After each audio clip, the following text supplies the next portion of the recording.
What's your blood type, Brad? I have no idea. Well, how do you not know? You're 45 years old. How do you not know what your blood type is? I don't know. It's written down somewhere. Okay, I don't know what my blood pressure is That's either. not your blood pressure, your blood type. Oh, blood type? Yes, that's I don't know probably what that a is good either. thing to know. It's on my But driver's why would I license. know if I've never... No, For it's not. instance, Fuck, if then I have no idea. if you have the blood type AB negative, you might be the main character in an anime. What? Like blood types are like a big thing in Japan. Yeah, Really? apparently. Yeah. And like hero characters tend to have like the really, really rare blood type. I thought AB Of negative course was they the do. They have universal rare receiver. everything. All right, by AB the way, I'm positive? recording. So Whichever one. I'm O negative, which is kind of the worst blood type to have. I'm O pos. Because that means I can only have O negative blood. That's the only blood I can have. Nice. You put anything else into me, I just die. Yes. But Are they? Thank you, Rushmore. But O negative is also the universal donor, meaning anyone can take my blood. But that means I gave blood once, and now blood banks won't leave me alone. They call me and send me shit all the fucking time. You got that good blood. Hey, you. They finally switched numbers because I saved their number in my phone. They got a new number and they got a hold of me and they're like, and you probably know we call you a lot because we know you have O negative, but just letting you know our O negative stock is really low right now. We're not going to make it through the week. We really need you to come in. And I was like, fine, I'll fucking do it. I'll come in and give you my goddamn blood. You say that What like did- they're what talking did to you they like they're pay your you? boss at work. They- They really do they need you to treat come you in. like a fucking what did king they- when what you're did they there? pay you? Dude, yeah, like, they don't pay me anything is the thing. What? You don't get money What? for donating blood. What? Donate What a plasma. fucking racket. If you donate What a plasma, you get stuff. I got entered in it for a drawing to win Franklin's barbecue. How do you take blood without taking plasma? Does O negative So, plasma mean? we really need to So- see- Yeah, we Okay, yeah. They always comment on my veins though. Like, oh, nice veins. Oh, you're so vascular.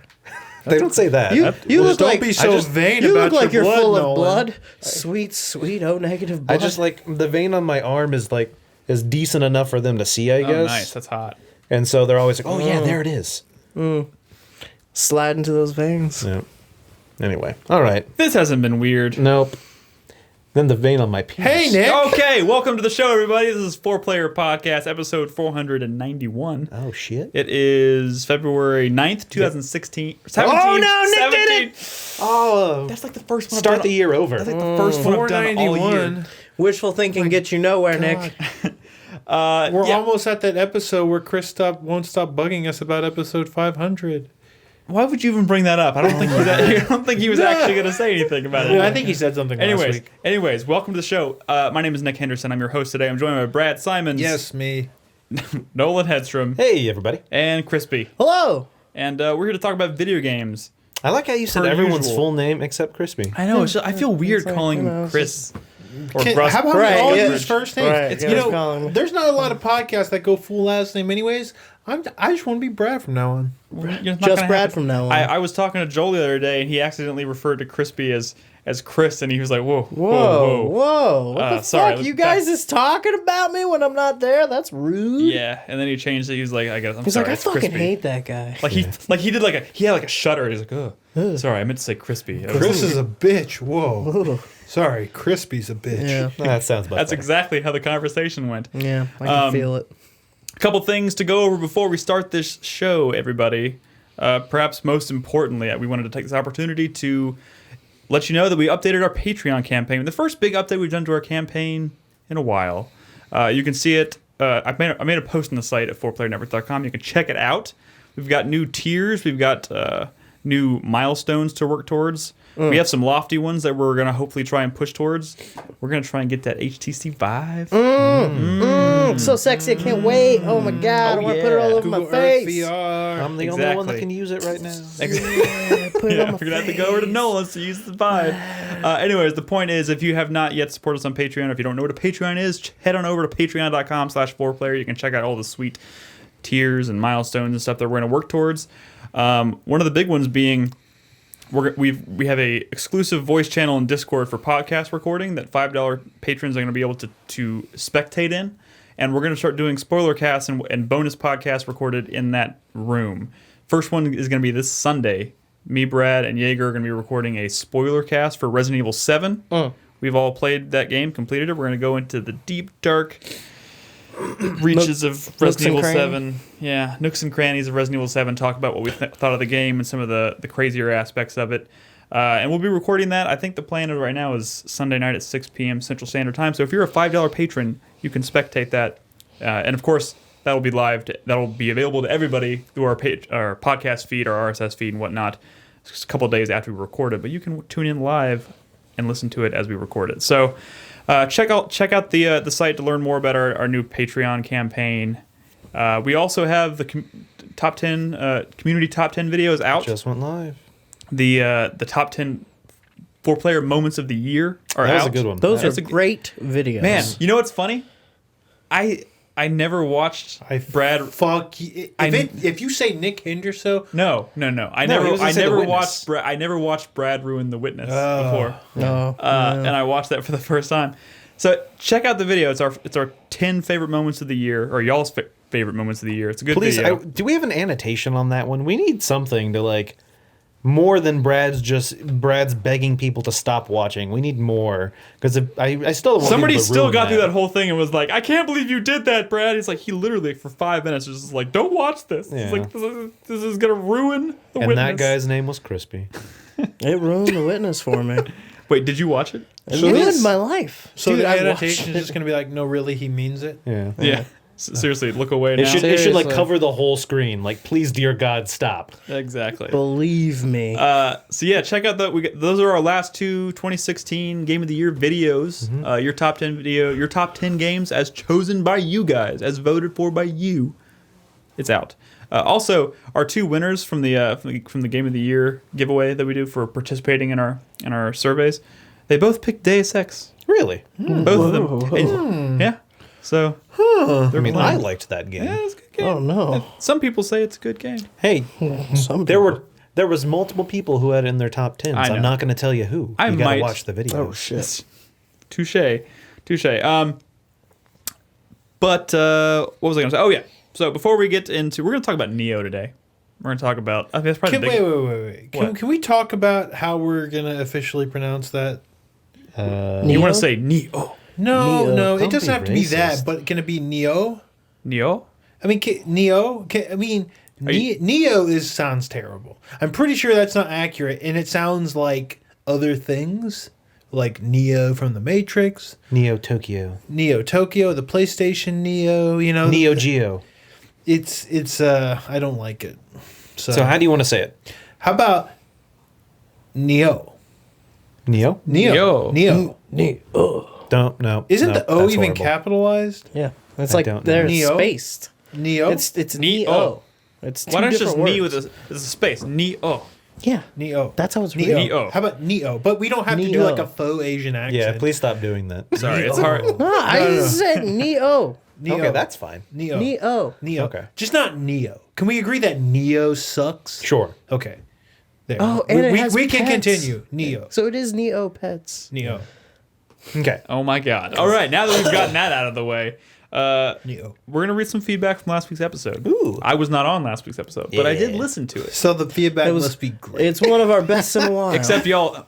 Oh wait, y'all did read feedback last Yeah. week. Nolan saved the day. I did. Brad was about to fucking. I know. I said, stop it, Brad. I was like, God. I was like, I knew it. I started listening. I was like, Brad's gonna just fucking plow through. Like he's gonna just like, fuck it. Well, Nick's I not didn't- here. I didn't know we Woo! had And he did feedback. exactly that. And then Nolan reined it in. Yep. Thank you, Nolan, Yep. for being the man. That's what I'm here for when Nick's not here for. Exactly. So, of course, if you're a new listener to the show, we read feedback at the beginning of every episode. So if you have any thoughts on anything we're going to talk about tonight, just leave a comment on the site when the post goes up for this episode at 4playernetwork.com.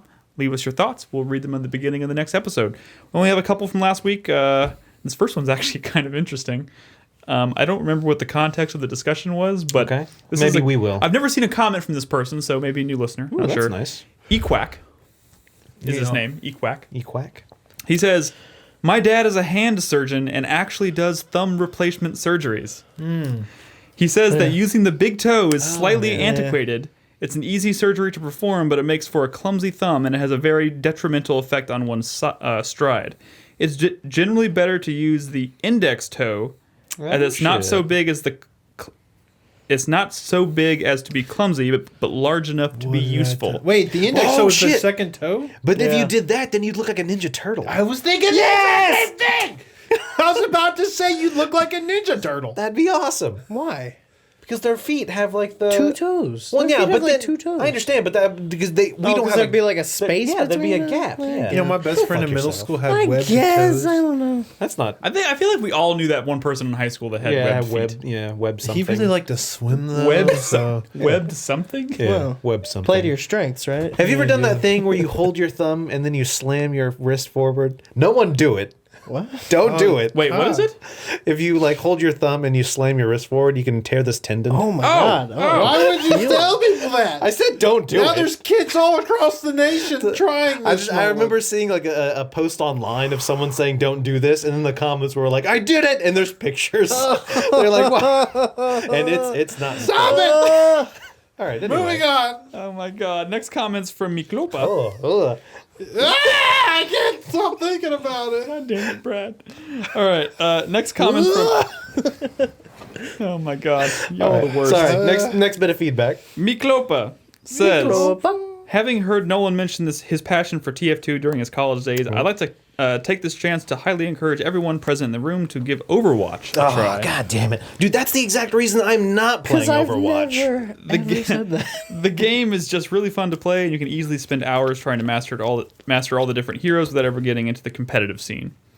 If that's not enough to convince you, I've already spent near 350 hours across a PS4 and PC since release, and this comes from a person who never enjoyed playing multiplayer games at all. That makes it sound like that's like the one reason I would not play Exactly. it. Thank you. So, like, don't get me wrong. Anybody who's ever been like, Nolan, why don't you play Overwatch? That is why I don't. It's because I know I will play way too much of it. Because of what we do, because of the amount of games that I play for the show. Because of my day job. Like, because of my job, like 60 hours is kind of like anything more than 60 hours is kind of like, whoa. Like in a week? No, like total. Like, Oh, length of a game. I don't want to play a game for like, more than holy maybe shit, 60 hours I don't play total. 60 hours of games a week. There's a few exceptions. Yeah. These motherfuckers. I was like, I was on Twitter. I was like, oh man, I'm so annoyed because even if I do play Nioh, I have so little play time each week. Yeah. And somebody's like, you broadcasted for fucking 10 hours on Friday, and that was the only time I played video games that week. Yeah. 10 hours a week. It's not a whole lot. It's not a whole lot when you're trying to get through Nioh and Yakuza and Tales of Berseria. Oh my god. That's Yeah. like 200 hours of games right there. Yes, not good. I've actually been on a pretty solid streak of gaming lately for me. Yeah. Which feels nice. I've actually played. So Nioh came out on Tuesday. I've already played 5.5 hours, which is it's only been out for less than 48 hours now. Yeah. So that's pretty good for me. By the way, he finishes his comment by saying, being such a team-based game, I think this would make a perfect game for a community night. If this comes to happen, then you can count me in. So don't get me wrong, in that regard, yes, there were plenty of nights. I did TF2 community nights back in the day, when I had more time. And they're fun, yeah. I'm sure an Overwatch community night would be fun too. I'm not going to buy that. That might be the only situation where I play it, is if we did a community night and I played it for just that one night.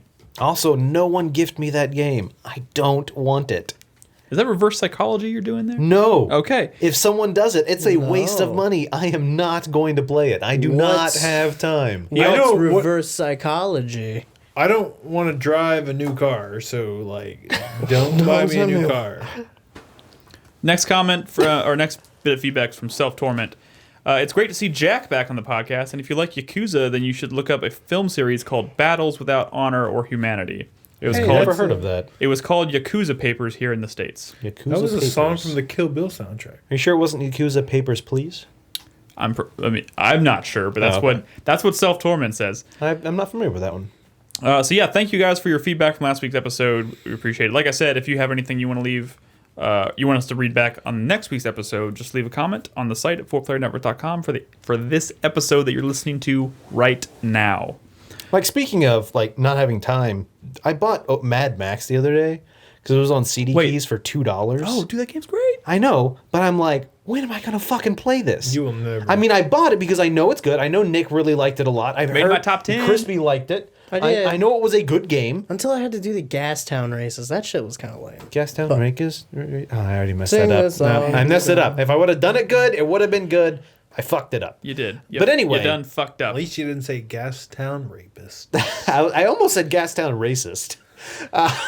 But That's what I'm saying. Like, I felt bad buying it, but it was a steal. So I mean, I had to get it for $2. You just had to. Yeah, but I don't know when I'm going to get around to playing it though. Anyway, Man, this is off track. Maybe I shouldn't be telling this story because it might make me look cheap, but so we did the survey for the Game of the Year stuff, right? Yep. So we gave the 2 winners the option of choosing one of our Game of the Years. Sure. And there were a couple where, we had some overlap on our number 1, so we picked the number 2 for those people. So we give them more options.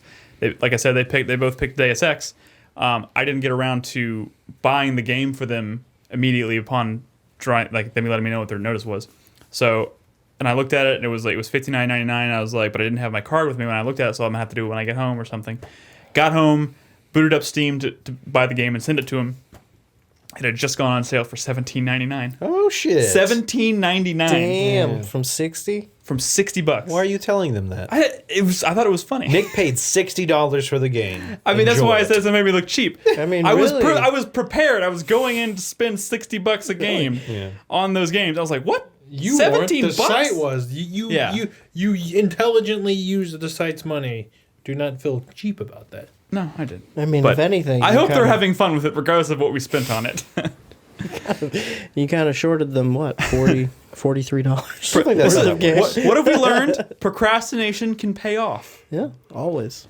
Anyways, let's talk about The best way to think Nioh. about that, Nick, especially when you're in like school and stuff, and you wait for the last minute to do a paper or something, it's because when you're older, you're wiser. So the longer you wait, the Wiser you become. you're just cramming in as much Right. knowledge Exactly. and trying to intelligence get as as you smart as possibly possible. can. Yep. All right. Anyways, Nioh. let's jump in. Let's talk about Nioh. Nioh. Yes, that's gonna be really hard to get in the Nioh. habit of saying it Nioh. like that, but I'm gonna Nioh. try. Nioh. Yeah, you done? So Just make it 2 syllables instead of 1. Nioh. Nolan and I have been playing Nioh, Yep. and Chris, did you play it at all? No, Brad and Crispy. No, I thought Okay. this is a no, game I thought haven't Brad even was bought in. it. I don't have time or money. That's So, fine. Dude, that's fine. like, I want it so Is bad. this in Redbox? No. No. I wish But it you know was. it is in Redbox. Overwatch. Battleborn. Yeah. Oh, okay. We'll hear about that. We'll talk about that. in You a few understand minutes. that I do want to play this game. Yes. So yes, so this is my footage that I This is the recorded second area, right? just before the show. You do Yes. understand that there's a lot of other games out right now, and I don't want to. No, I absolutely. Oh shit! You're using that. What Yes. is it called? I don't know. So I don't know The sickle with the chain. I can't remember the Yeah. names of half the swords and weapons. in this game. Kurosama. Kurosama or whatever. Kurosama.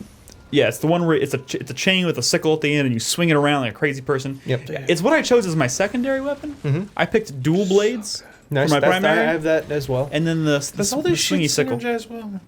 What do you mean? I haven't started yet. I mean, Okay. I How do, do you I do mean- own the game. So hold on, Brad. In that regard, the only thing picking a weapon as your primary or secondary is you get an extra point into that stat. That's all that means. No, You but can- I'm talking about stat scaling. The fact that the Kurigama's Is Dex. is Dex, Yeah. and Dex doesn't synergize with any of the other weapons. So in that or regard, pump up Brad, any of the other you were weapons. asking the wrong people that question. Yeah. We have no fucking. I don't know I mean, I'm anything still about the too early to numbers. kind of figure out to know Well, have a really good. Believe it feeling. or not, so you're also going to want a ranged weapon.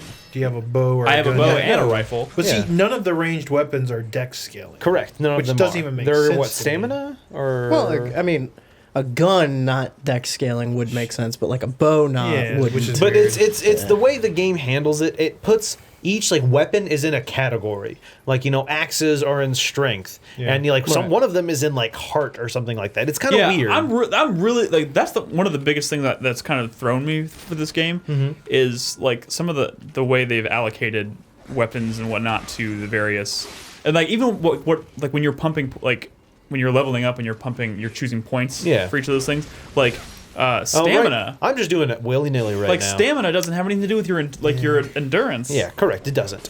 And it's weird. So the best way to tell You mean your key. is Yeah, your Kai or whatever. key. Key? Key, not Kai. Key? Key. Kai? No. Key. Key Kai? No. Key. Kai. Neo. So in that regard, what I've been doing is I look at how my stats change Yeah. whenever I put a point somewhere, and I kind of use that to be like, what do I want more in right now? I want some more key, I want some more health, blah blah blah. The thing is, Brad, there's an item you can buy from the blacksmith that lets you respec. Yeah, the and- cost goes up though. the cost of the item does. So it only respec once or twice. Why So- not? But the thing is, like right now, I've spent money on like almost nothing. Like I bought like 2 things from the blacksmith, so I don't think respecking is that crazy of a option. Like I'm fine just pumping points into whatever for now, and then maybe a few days, maybe a week or 2 after the games come out and people like are posting online, oh, if you want to go this build, do this, then I'll respec. I'm not. I don't think I'm hindering myself right now. Just kind of putting my stats where I think they should. You're probably right. So, But like, where you put your stats might influence what weapons you use, which might influence how you spend your skill points. Not necessarily. What has been influencing what weapons I'm using is my personal style. Yeah. Like so, I've been enjoying the dual swords, and then I have my dual dude, swords. I almost use the dual. I use the dual sword so rarely. I am in love with the Oh, really? Kurosayama. I fucking So love I that thing. use the dual swords a lot because they are very quick. If I'm fighting something that is quick as well, I like them because I can get multiple hits in and then back up. My secondary weapon is I use an axe, Yeah. and I like it because it's slow, but it does a lot of damage. do that See, that's the one too. thing Yeah. about the choices I made, because I mean the Kurosayama does actually a pretty good amount of damage, I guess, but like comparatively speaking to like spears and axes and whatnot, it doesn't. And the dual swords are fast, but they don't do a lot of damage. So I picked two weapons that are fairly low. But it's damage. not The just Kurosagama has like utility though, right? yes. Like it has a little extra range. It can pull enemies. It seems to be better for crowd control. At least that's what I got from the last chance. It but, definitely does. I mean, in that regard, my axe, I can like Brad was, I can do a 360 spin with it, and anybody around But it's me a is little getting slower. hit. In what regard? Well, I mean, like that fucking I don't know, in the high stance with the curse. Yeah. He just Someone starts type it like in the sending chat. that spinning like 3 or 4 times around him, and it's like really quick, really responsive. There's no like lead up. Like I don't know if they changed it. The in the problem with final that is release, you're but the committing to those axes- animations, and if something That gets is- past you, you're so that fucked. is the problem. What Brad's saying. Whenever you do a special move in this game, no matter what weapon it is, yes, you are now locked into that. There is no getting out. You cannot do anything else until that animation is finished, and that has got me a few times. I've been up is against. that not how Dark Souls is?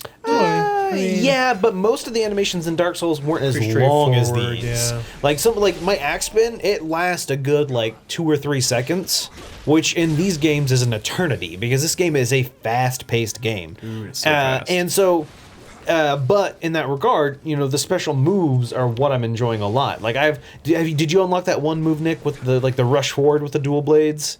Like he starts running forward and just going, Yes, I and it's have. fucking awesome. But I use the dual blade so rarely at this point that I haven't used it yet. Okay. In the alpha, I liked the spear actually. Yeah, so it's the spear, you can do that stab and you can jump over them and do the flip is and what stuff I like like. that. Yeah, You know what's great? Like this, I'm really enjoying the combat in this game to the point where I've played a lot of Dark Souls. I love Dark Souls quite a bit, but like if you want to talk about just like the how much fun I'm having controlling a character and fighting, I prefer this hands and feet over Dark Souls just because of how fast paced it is, how much maneuverability you have, and I went like an hour without and leveling up like 2 or 3 times, and I completely forgot about the whole learn skill system. Oh, yeah, like no. I forgot, and then I went in there. I was like, you have 12 skill points to use, and I was like, holy Have shit! you been doing your prestige stuff too?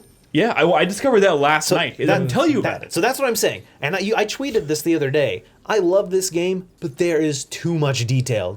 Oh my god, there's about 40 different screens that you need to go to do different things. Yeah, so you have your main level when you go to a shrine. You have your prestige, which is when you accomplish certain things. You get prestige points, and but there's 2 different types of prestige, right? Yeah. Oh, yeah, I didn't know that at first. There's your ninjutsu, and then there's your what is the magic called? I don't remember. Whatever the magic is called, as well as your skill. So I mean, there is so. But the prestige And points- with like weapons and loot and stuff too, there's like an affinity for weapons. Oh, like the it- prestige forged gives you weapons. passive abilities that you Correct. can choose every time you level up, which is Yes. really cool. Like this is I it could be a little early to say this, but I feel like this from a top down looking at the combat system, like this might be like one of the most robust, deepest It's pretty combat robust, systems I've yes. ever played in in an action game. Like Nick, there are- There's fashion. Yeah, I know. Nick, I had a question for you because I haven't been watching this footage too much. But have you been using your R1? the key pulse. Key pulse. I was and I've noticed people in chat saying I'm not using it, and it's because when I use it, even successfully, I am doing it successfully. I get the little ching and the blue light appears when I hit it right. Nothing's happened. Seems a little it tedious. is. Hold on. No, it is happening. You just refills might not faster. notice. The Like, thing it's is, supposed to refill your key, isn't it? it refills it faster. That's it? Or almost No, instantly. don't just say Almost that's instantly. it. Like, no, it is a huge difference. Like, Yeah. like Nick, when you were just fighting those guys, I saw your key go all the way down to the bottom. If you would have key pulsed at the end of that last attack, within a second, it would have been almost completely full. I mean, I was using it for a while. I And kind so- of stopped because I didn't feel like it was doing much. You're gonna but- need to And- get used to it anyways, because you dispelled the yeah, little shit on that's the ground. that's I use it. I've been using it more for that. So When yeah, you're that is fighting- handy as well. But the thing is, later on, Nick, you will get abilities that make a difference. Like if I've you gotten a few, but So I know, but if like you switch stances while you do the key pulse, now think about that. You're already pressing R1 to do the Yes. key pulse, So then you it's- just press a button to switch stances. It will like almost immediately refill your stamina. There are like things later on. I think you can get the ability to dodge while doing the key pulse. So instead, because right now, like early on, if you try and dodge, you can't do a key No, pulse. I think it actually replaces the key pulse with like a dodge. With a dodge, So yeah. so the dodge. Or Is no, the key- you're or something like that, basically, the dodge will trigger the key pulse if you time it right. Yeah. Which sounds crazy powerful. No, it is Useful. But the thing in that regard, though, that's like you have to do one for each stance. It's Like it's like- crazy, like how much you have to do. Yeah, like you have to do your key pulse dodge thing for high stance, and you have to do it for middle stance, and you have to do it for low stance. It seems a little tedious. It can be. And like it's kind of like active reloading in Gears of War. Kind of. Like you got to kind of build a muscle memory for it, or you're just gonna No, keep that's forgetting to that's do exactly what it is. It's all about timing. It's about knowing how long you press the attack button and timing it. Like I don't know if it's like a second and a half. About that's when you need to do your key pulse to get the perfect timing. it. Do you look at the bar, or do you look at the sparks? sparks? Okay. I don't look at the bar. Because I really don't want to look at the bar. You can look at the bar. I didn't even know you could. No, like you know how it starts to refill. Yeah. Once it gets all the way almost to the top, Oh, that's I see. the best time. Oh to no, keep I'm never pulse. looking at the bar because I'm always looking at my character and enemy. So the thing with the key pulse around you, the sparks, is it's a lot more obvious because it's a fairly large effect, and then as it gets closer, right before it hits you, that's when you do it. Yeah. So it's fairly obvious. You don't have to like look right at it. It's almost like your peripheral vision looking at It it. does seem like, especially when you're switching stances, you're playing like fucking Twister on your goddamn controller. No, it is. No, it is. There's like a tedium to it that kind of makes me want to just find like the one good weapon with the one good stance to where I'm not having to. And that's kind of what I'm doing. Deal with it so much, but you know. the problem is you will encounter yokai, like Yeah, the yeah. monster enemies, who once you do enough. And these were in the beta and alpha. Once you do enough damage, they're all of a sudden crawling on the ground. So Yeah. mid and high attacks won't even hit them. So you have to switch to low, and then you forget to switch out of low, and you're all of a sudden. And so no, this is not like Dark Souls combat. This is not heavy attack, light attack. This is heavy attack, light attack in 3 different stances. like I never thought like Dark Souls to me always felt like it's like wow, this is a really robust combat system. It's really deep and I love it. And then I played this and I'm like, God, like it really Dark Souls really isn't that deep. Oh, stop it! I mean, stop it, Nick. Just stop it. No. Like you can't no, there's generalize just though. no. It's like it doesn't have a lot of stuff, but like the philosophical design Okay, to it is deep. don't jump. Okay, sorry. Get him. I'm sorry. I didn't mean to like upset you. I did not mean to say that Dark Souls combat's not deep, but like there is so much in this game that I can't keep track of it all in my head. No, like there but- are abilities that I have that I may never use because I'm You never forget gonna. they're there. But again, I forget they're there. quantity doesn't necessarily equal depth. I and didn't- that's all I'm trying to say when Brad, all comparing Nick Dark was saying Souls. was this game has a lot of quantity. There, That's what Nick was there saying. is a lot of options in this game. Yes, absolutely. Like But- I find myself in Dark Souls fighting a very like I play for a couple hours and then I find my style and I kind of stick with that for most of the game. Nick, and it doesn't change much. To play devil's advocate in that regard, in that case, this could be kind of a bad thing Oh, it could be. because It's there overload. is so much that you you'll forget things are there. It's kind of it's a bit of an overload for me, and also for someone like me who's like I know you're big into like stats and whatnot, Brad. But the more numbers there are, the easier it is for me to tune out, and that's one thing I'm worried about in this game. There are so many stats, yeah, there are. so many. Like Dark Souls is even almost too much for me, and like there's more stats in this than there are in Dark So Souls. something I just thought about that I want to talk about in regards to Nioh before I forget is one concept I like is there's a limit to how much you can carry. I understand that they don't want you to have like 50 bombs at a time. Yeah. But certain things like elixirs, if you pick up an elixir and you're full, it goes back to like a storage. Yeah. And then when you respawn, it will just fill up. The Bloodborne style. Yeah, Bloodborne style. My problem is, and it's infuriating. You can go over your normal limit. Like say your limit is 6, you can have like 3 more and go up to like 9 or something like that, or like I think I'm at 8 right now. I think that's based on the Mine's little 8. green guys. No, it is. I can go up to 8, and so if I have 8, one goes to storage. If I use one and die, it pulls one out of storage, and that's really frustrating to me because I had 7 more that didn't get 6 free ones that didn't get used. Does that make sense? Like I almost don't want that to happen. Does that make sense? I'm a little confused. So you're running around the world. Say you have no elixirs, right? You die, you respawn, it fills you up to 8. Yeah. Because that's your soft cap. Yeah. Like, or I don't know the best way the wording to use. Yeah. Like so okay, even simpler. I have no elixirs in my storage. I die, I have 6 now. Because that's my Estus flask starting whatever. I pick up 3 in the world. Is that true though? Yes. Like you. Wait, let him finish. If you have no elixirs, I'm still trying to follow what he's saying. Yeah. No. So sorry. Like think of elixirs like your Estus flask. When you die, it refills it to your current whatever your I guess? max is. even Yeah. if you don't have any. Correct. Right. It will give you them. Okay. If you pick up 3 in the world, I now at my 8 is my cap, so it sends 1 back to my storage. I use 1. And I die, I respawn, and it pulls it out of my storage. I don't like that. Because that means if I'm fighting a boss, and I take 2 elixirs, and then I die from like a silly hit, it pulls some out of my... I had, fucking... I still don't get it. See, I thought it always pulled out of your storage. Only up to your, soft cap. Are you saying that... Wait. So if you... Okay, stop.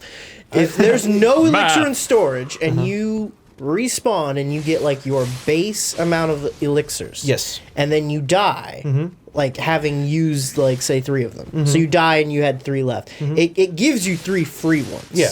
To get you back up to full. So you're saying because if they you go have from some in your storage, they just go can't from take being those. a consumable item to also being an item that refills automatically every time you die. Yeah.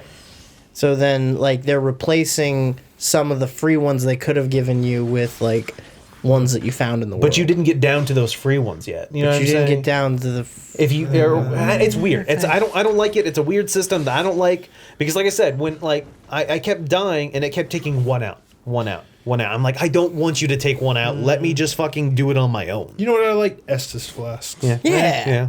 If you're ripping off Dark Souls, take that, not the Bloodborne system. I don't know. Whatever. They should have had 2 different items. They should have had your refilling health item that, You know who that did it refills best? every time you die, Song and then Sanctuary. and then give Let's you move on. Yeah. Okay. Anyway, sorry. That was okay. a little gripe I had noticed.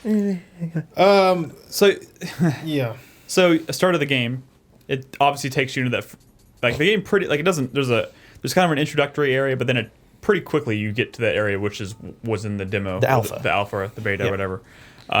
And I never finished the beta.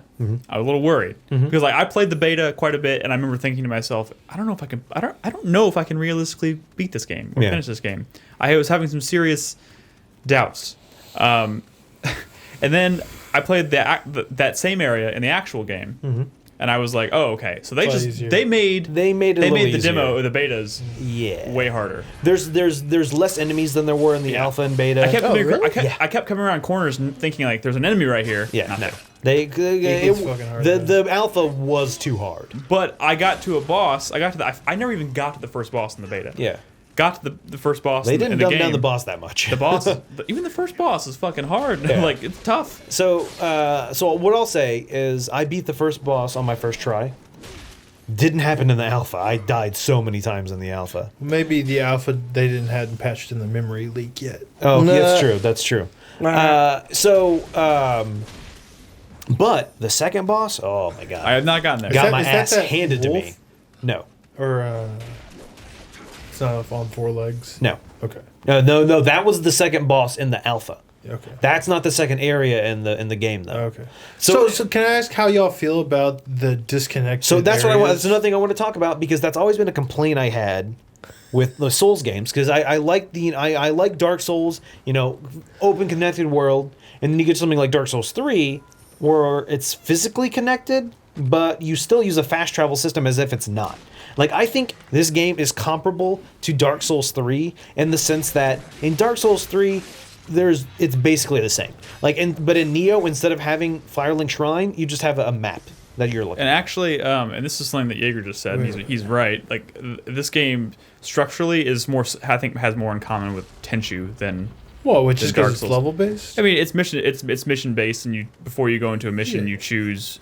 But- Don't you choose different like your Loadout. loadout before you go? Not necessarily. But what I'm saying is on a micro level design wise is obviously very Dark Souls, right? It's like Yes. any given area. Correct. But like you look at the Souls games, people forget about fucking Demon Souls, and then they talk shit about Dark Souls 2 because it was spread out and the various areas weren't as interconnected as they were in Dark Souls, and Correct. that game got a lot of shit for that. But like this is even more pulled out because it's actually you're just selecting areas from a map. So do you look at that as a flaw? Well, here's the thing. I mean, would you prefer they were connected? I'm actually really enjoying it. I was worried about that myself because it is mission based, but within each mission there are shortcuts. There are all those Dark Souls tropes that Yeah. feel satisfying, just maybe on a smaller scale. Like you are still finding all these really satisfying shortcuts that let you navigate that particular level faster. Correct. But then once you complete a mission, additional mission objectives unlock. Like they call them submissions. So you can Submissions. revisit the same areas, but the shortcuts have changed.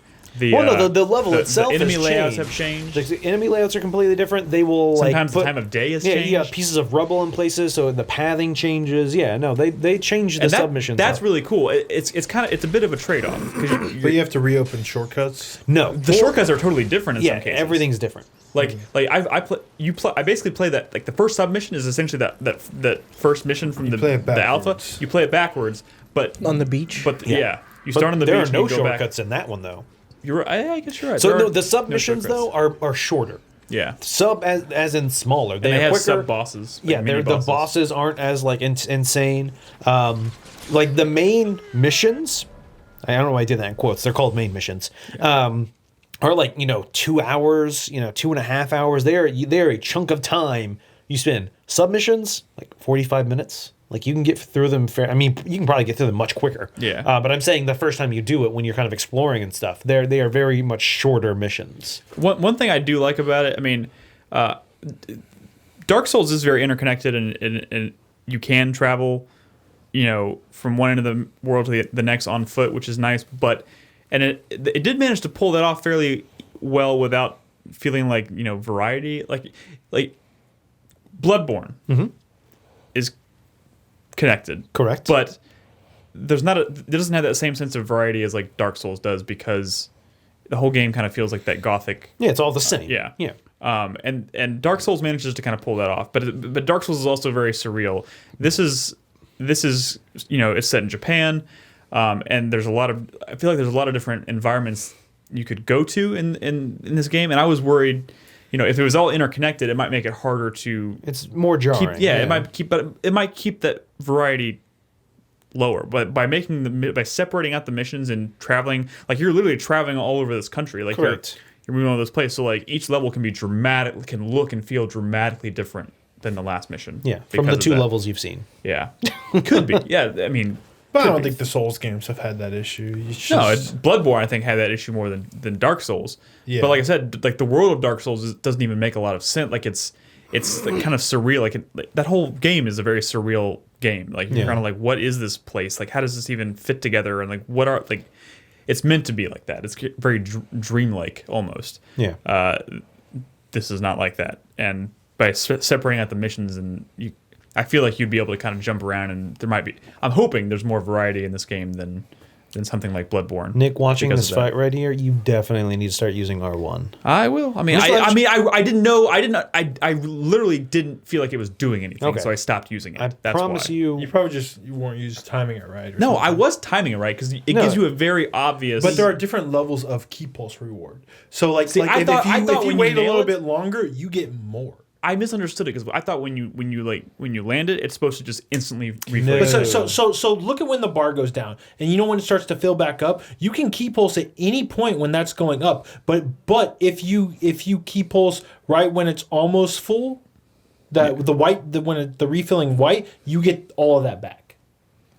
Like immediately. I mean, I'll start playing with it. I mean, Yeah. I just misunderstood how that worked, so I stopped. And that's another thing is the game doesn't explain things the way I wish it would. If you do, did you do the There's tutorial, way too Nick? much The to dojo? explain.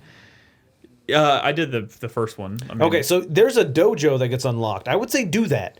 yeah. It rewards you with like ninjutsu outfit, Huh. which is By the way- fucking awesome. By the way, the only glitch I've run into this game, the only glitch that Yeah. I've run into this game, I did the first like dojo training Yeah. mission. The one where glitched- it asks you, do you want to do the tutorial? Glitched hardcore twice on me. wow. That's I the first one was when it's teaching you how to dodge. Sure. It just kept loading that guy Oh, that's endlessly. Is ninjutsu? What's the ninjutsu outfit? It literally looks like a Ninja outfit. I was gonna Kage, ask. Kage. Yes. Wait. Oh fuck. Oh. I was on the topic of ninjutsu. Mm-hmm.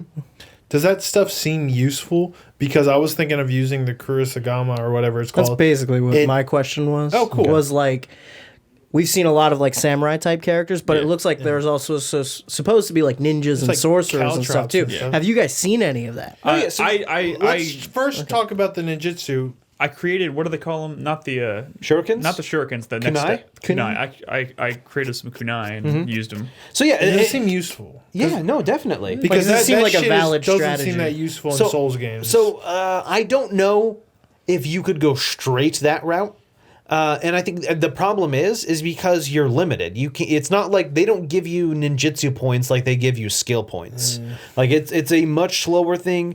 I think the reason is there is a single ninjutsu page, whereas no, not the magic. I'm talking about ninjutsu. Okay. Wait, Yeah, they not- do give you points for that stuff. There's Yeah, there but is they a don't set give of you- skill points. There's a set of ninjutsu points, and there's a set of magic points. Yeah, Okay, when they give you points, it's not like you get 10 points that you can spread across all these different ones. It's like Yeah. they give you like 5 Yeah. dual blade points, and they. But Isn't that that's off- based on like your dexterity, right? If you're of a higher dexterity, do they give you more points for ninjutsu? I have no fucking idea, Brad. And- Why would I know that? And I think of I've played this game for 4 hours. Well, I think played it it has- for 0 hours. I know. I think it has to do with your familiarity with. Brad, have you been reading things online? I've read nothing online. Oh. Well, maybe this is one of those games. Well, where so you hold probably on. Should watch. So just to let you know, I have put a couple of points in the ninjutsu. I have the shurikens. I think I have the kunai as well. I might have one more thing. Oh, there's an ninjutsu ability that lets you, when you walk up behind an enemy, you can do a powerful attack if they don't notice you. I unlock that one because why wouldn't you? And then That'd be useful. no, I need it- that. pretty the problem quick, is it's really far. You have to you have to read the fucking like go through the tree because the problem is it's not like you start on one end of the tree and you unlock downwards. There's like stuff at the very bottom of the tree that's unlocked from the beginning. You have just to scroll down and select it. So if you didn't notice that's there, get that early on because you come up behind enemies a lot. But so at one point I had done a really long stretch. I was in this area. I did not go back to a shrine for a long time. I had 12 skill points unlocked, 2 ninjutsu points, and like 1 magic point. Yeah, Like just- they do not come at the same rate. So I mean, I don't. But again, that's based on your stats. I think if you pump up certain stats, you'll get more of those points when you. well, Brad, you know I what? thought- I wish the game told me that. I thought it was more like related to what you do. Like if you do stuff, like you do certain would be things, it nice. rewards you with ninjutsu That would be points. nice. it That'd be might be nice. that way. I don't It's know. definitely not I don't that think way. it does, but there is a specific stat that I think because when you level up and you're pumping points into your stats, it says like this is best for dual blades. There's one that says this is best for ninjutsu skills. I think. Yeah, And I'm pretty sure if you pump it's a about bunch into scaling. that, It's that about starts scaling. going up. Let me ask you something though. This we haven't really talked about. But so in Dark Souls, your weight determines like the way you can roll, right? That is in this. And yeah, I know. I stay in But- the green. I know a surprising amount about this game. The other thing I know Nerd. though is that the heavier you are, the more stamina your strikes take, which isn't in Souls games. They only punish your movement. Correct. This makes me like scared to go heavy armor. Does it seem worth it to be heavier armor though? So I think in that regard, you would have to, like you're saying, put more points into key. In whatever pumps up your stamina, and then your there's an I can't remember which stat. I think, but like I said, stamina does not affect your key level. That is but a there's good point, though. that Like they have a whole new mechanic in here that makes it easier to regain stamina. But I think it might be stamina is the skill that affects your equipment ratio. There's one skill that puts a lot of points into reducing your equipment load. I can't remember which one it is. It's not the key one. It's different from the key one. Stats is actually so complex. It reminds me most of Demon Souls. Yes, that was it when that is series quite was most complex. So, Brett, in that regard, I think you would have to. I understand stamina is key. Like I understand. No, he's doing the I know. Stamina is key. I know but- he's but- doing the fucking but reference. And the stamina like stat that you pump points into does not affect your key. They have heart, key, stamina. Yeah. But stamina is the same as. Do they But have a- key is what stamina is I don't in know. Dark Souls. I'm not looking at it right It's- now. Don't quote it's me on fucking anything. weird. But It's like fucking like weird. I'm saying, it's weird. So in that regard, Brad, I think you could do that if you put a lot of points into what bumps up your key and to what bumps up your equipment ratio. It makes me think that going heavy armor means you're going to rely more on the key pulsing, which is kind of what I don't want to do. So I'm thinking I might play like kind of a light dude who uses a lot of ninjutsu and this chain. But I still think in that Simple. regard, Brad, that key pulse is important. No, I know. Like it's something that I'm going to have to do. It's just like I fucking hate active reload. And that's the closest comparison. It is really cool though. So one thing it adds another kind of like layer to like especially like boss fights and whatnot, or even like mini bosses. There's that one like when you walk into that one courtyard area in the beta, there's a little house and you go in there and then that big like Oni demon comes out and you fight him.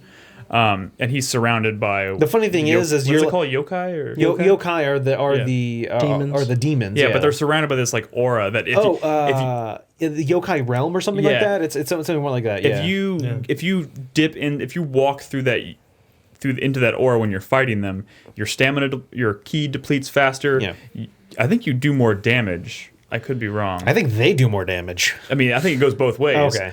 But you reduce your ki really, really fast. Correct. And it doesn't. you got a So perfect key it's pulse correct. to get rid of it. Yeah, so you have to do a perfect ki pulse while standing in that big area of and what I do in aura. boss fights is you learn the pattern of what they're going to do that's going to spawn one. Yeah. Usually when they spawn one of those, they have a cooldown time. Yeah. So I'll just wait, and as soon as they do it, run up, do like a quick light attack and perfect key pulse, and just fucking get rid of Yeah. it right away. I'm like, fuck you, bitch! You can't. But it do also this to me. like because they incorporate that into the combat, like it gets you really good at timing that pretty fast. The funny thing is that first like Oni fight, when Yeah. you get that one first demon, you're like, oh shit, this is a boss. Next area, they're like everywhere. Yeah. It's like becomes like a regular enemy. Yeah. It's just funny because when I played the alpha for the first time, I was like, oh, That dude I was so died. scary. Yeah, he was so scary, and I died to him a couple times, and then all of a sudden the next area, they're everywhere. Yeah. It's like, oh shit, this is a regular The enemy whole now. confidence thing is in this game, just like the Soul series, Yeah. where it's like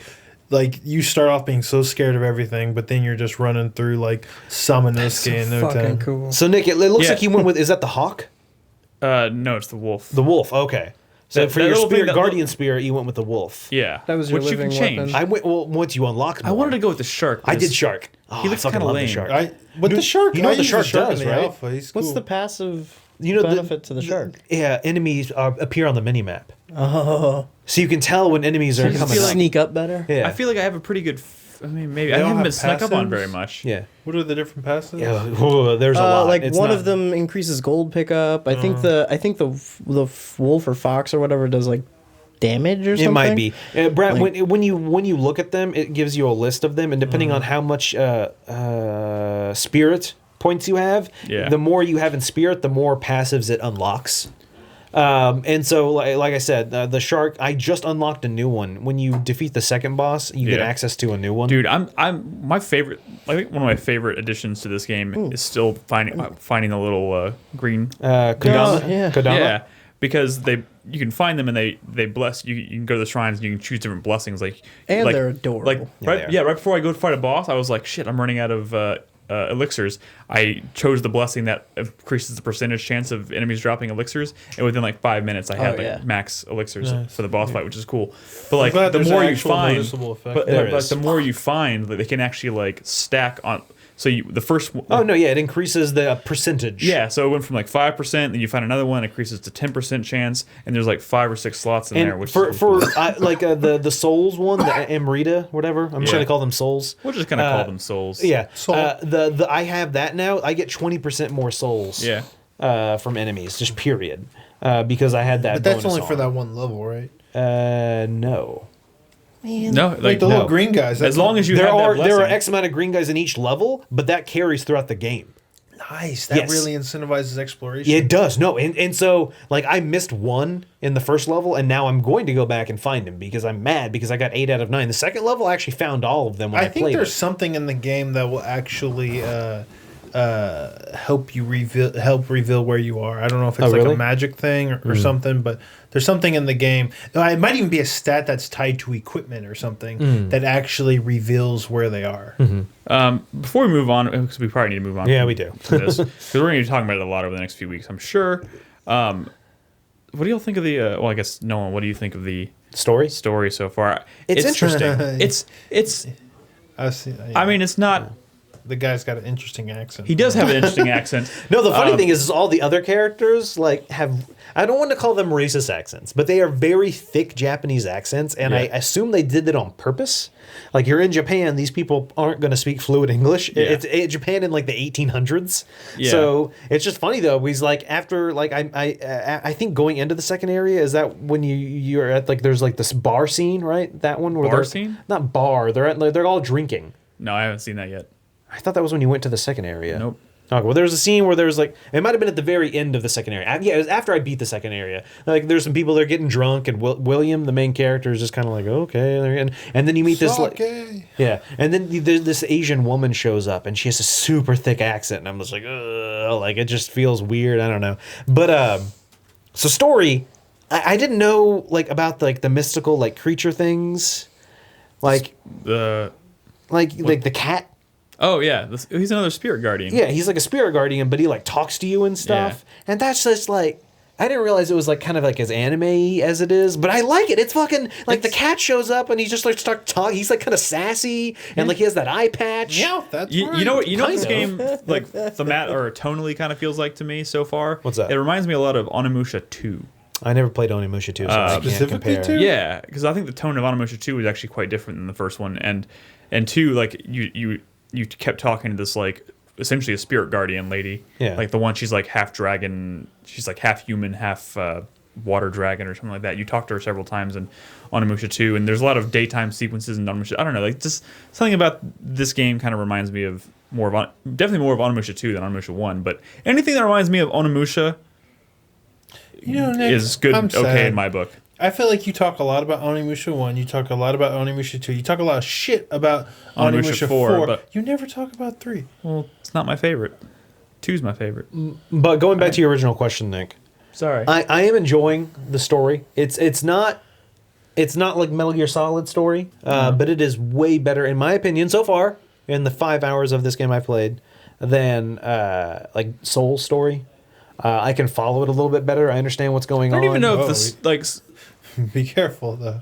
You might get tackled. Well, I mean, I feel like I've talked a lot in the past about the fact that I don't play Souls games for their story because the thing is lore stuff. You gotta watch that dude.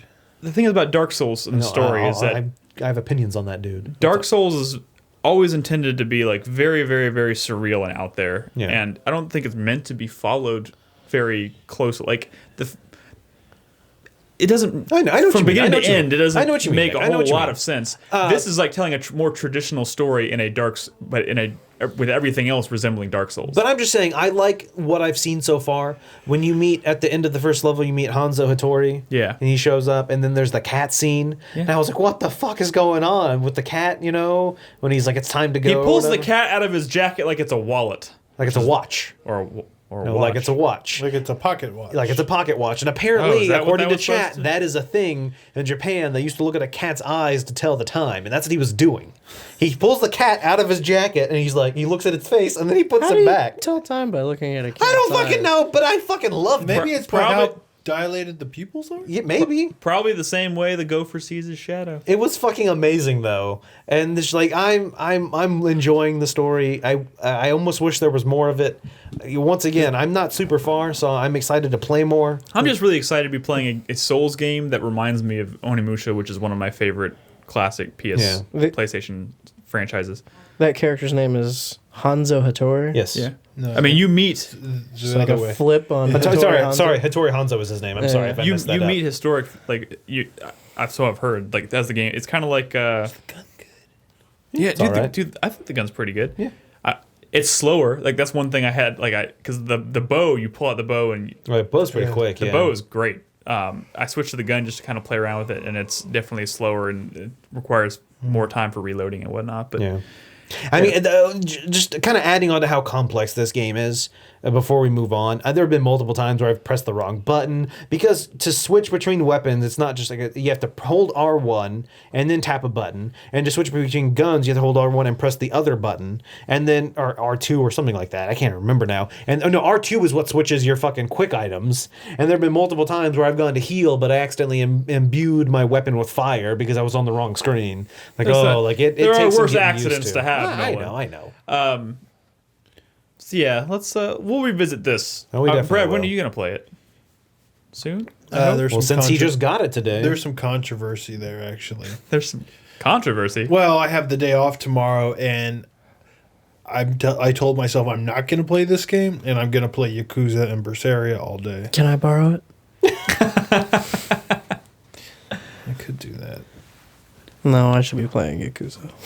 Anyway, Yes, you should. I should be playing Yakuza. so yeah, we will revisit Nioh. Man, fuck you. Dude, do you know what I You- played in the I last know week? what you played, and that's what's horrifying. You know, like, I don't Fuck have off. fucking time. You don't have time to play Battleborn. Chris, what the fuck? That are you wasn't doing? for my amusement. That wasn't for me. It I was didn't do your that for me. broadcast. It's for the people. You want to tell? Is there anything you want to tell us about Battleborn, Crispy? Yeah. Oh my god, yeah. It's, like, not that great. Oh, really? It's fucking confusing as shit. Carlos and I were playing that game for like 3.5 hours last night. And That's I don't know what we accomplished. I don't know what we were really doing other than shooting waves of robots that look the same. And I don't know if we I learned think that was anything. the creep. I don't think we learned anything. It's weird It's that you a say MOBA. it's not good because Randy Pitchford told me it's great.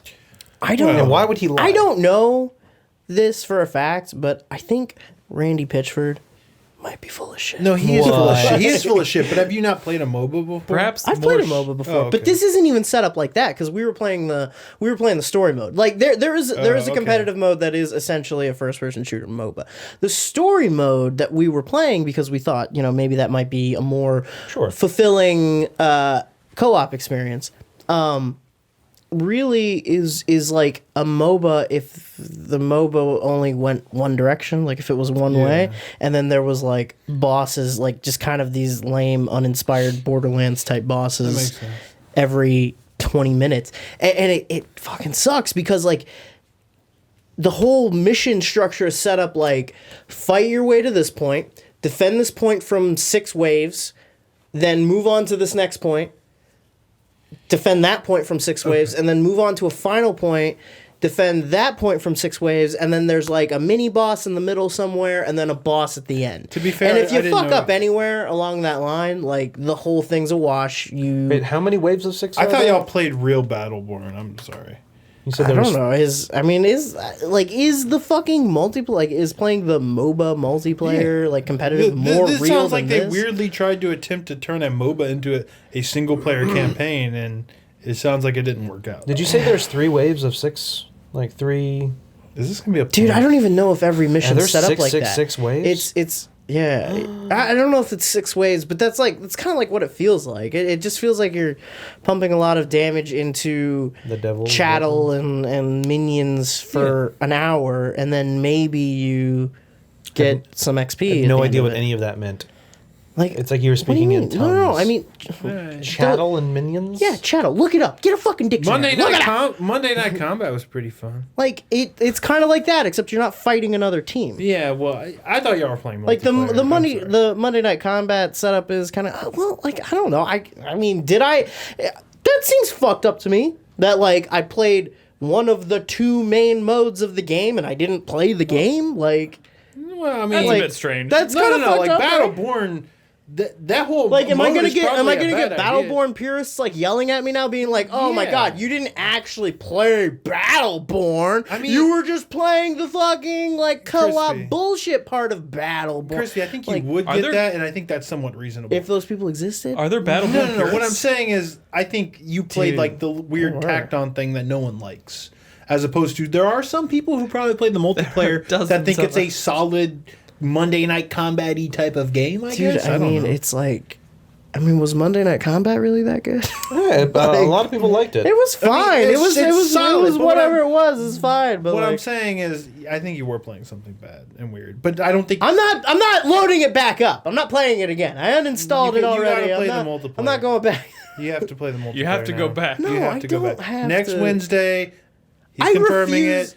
He's going to be playing Battleborn on the feed again. If with I play, Carlos. I Multiplayer. refuse to believe that like playing the multiplayer is going to be some night and day experience. Chris Davis is going to join. Because it's not like the core mechanics of the game, like playing the game, moving the character, shooting the guns, using their abilities, upgrading their fucking bullshit in the middle of the match. Like none of that's like really entertaining or fun. And I don't see how fighting the 4 idiots in the world who I'm sorry, not idiots, but the 4 people in the world who are still playing this game and are obviously going to be way better than me and getting punished by them over and over again. What should I don't they see be- how that's going to be a more like pure fun experience. Is there something else that those people could be playing that's more entertaining? Dude, I No, don't they know don't- anything. They don't own any other games. They Like- own the game they own. It's just filled with like the game is filled with like mid-tier Gearbox writing, which I mean it's not like the ceiling on Gearbox's quality of writing is very high. So like imagine the B team, like oh god, that's savage. it's just really Are you bad. saying Like- Anthony Birch should die? Like I'm saying Anthony Birch is probably looking at the dialogue and the scenarios in Battleborn going, it's not that great, but it's okay. Anthony did you know Birch. Ashley Birch voices the main character of this guy's game? The robot dinosaurs? Robot. Oh, Horizon. Oh, yeah. Wait, she's the voice of. Yeah. Really? Alloy? What is her name? Alloy. Yeah, it's like that's her fucking name. Really? Alloy. Or like it's almost Alloy, but like okay. Wait, her we name get is it. Alloy, really? Yeah. That's robots. I should have just called her like sci-fi tech stuff. Yeah. Sci-fi word. Like, Yeah. I found that Wait, out why a is few that days my ago. game? That's not even out yet. This is your most anticipated. You're pretty It is- excited I'm for pretty it. excited for it. It's not. You're pretty? Or have you took your hype down a notch a little? I didn't know. No, I mean, I'm just. In fact, they finally had some extensive previews. Dude, for I don't this know if game, you've seen the and it's lineup for the been- first 6 months of 2017, No. but it's fucking stupid I've insane. been very I- skeptical because I'm not a huge fan of the developer, but there's finally been some extensive preview stuff that came out a week and a half It's ago. pretty positive. And it's been pretty positive. Although they do say it's very Far Cry, which is there you go. we Great for me. I want before we never talk about Battleborn again. I did just want to point out that while Carlos and I were playing, we would do matchmaking with people, and we ended up playing a mission with the guy who I think is probably like the biggest Battleborn fan in the world, like Carlos the told guy us who's about him. still like just really into it. He was like level 66 and he was like really into the game, and he had a mic on, and we were just listening to him talk. But like every time we would go to like find a new power reactor that we had to like defend for several waves, every single wave, like as soon as it was about to start, as the timer was coming down, he would be like, okay guys, get ready, here they come, like into the mic. He's like oh my god, like they would drop a giant like mini boss or something in the middle of the ground and be like, oh shit, there's a big one and he looks pissed. Like this guy was This is like fucking into it. This is like a real person? And Carlos and I were just like doing taunts and like emotes the whole time and jumping off bridges and like wasting all Randy the teams. Pitchford. Like That's what I say. yeah, Are you it sure- was, are you I'm sure pretty it sure it was wasn't Randy Randy Pitchford. Pitchford? Yeah. Like it might have been his kid or something. Just know Like- when you're playing Battleborn again next weekend that just think about other stuff you could be playing. Advance Wars 2. I don't have anything to play though. There you go. The subtitle of this game was Black Hole Rising. Yeah, for sure. Wow. Black I didn't Black know Hole's the evil army. It's Butthole Rising.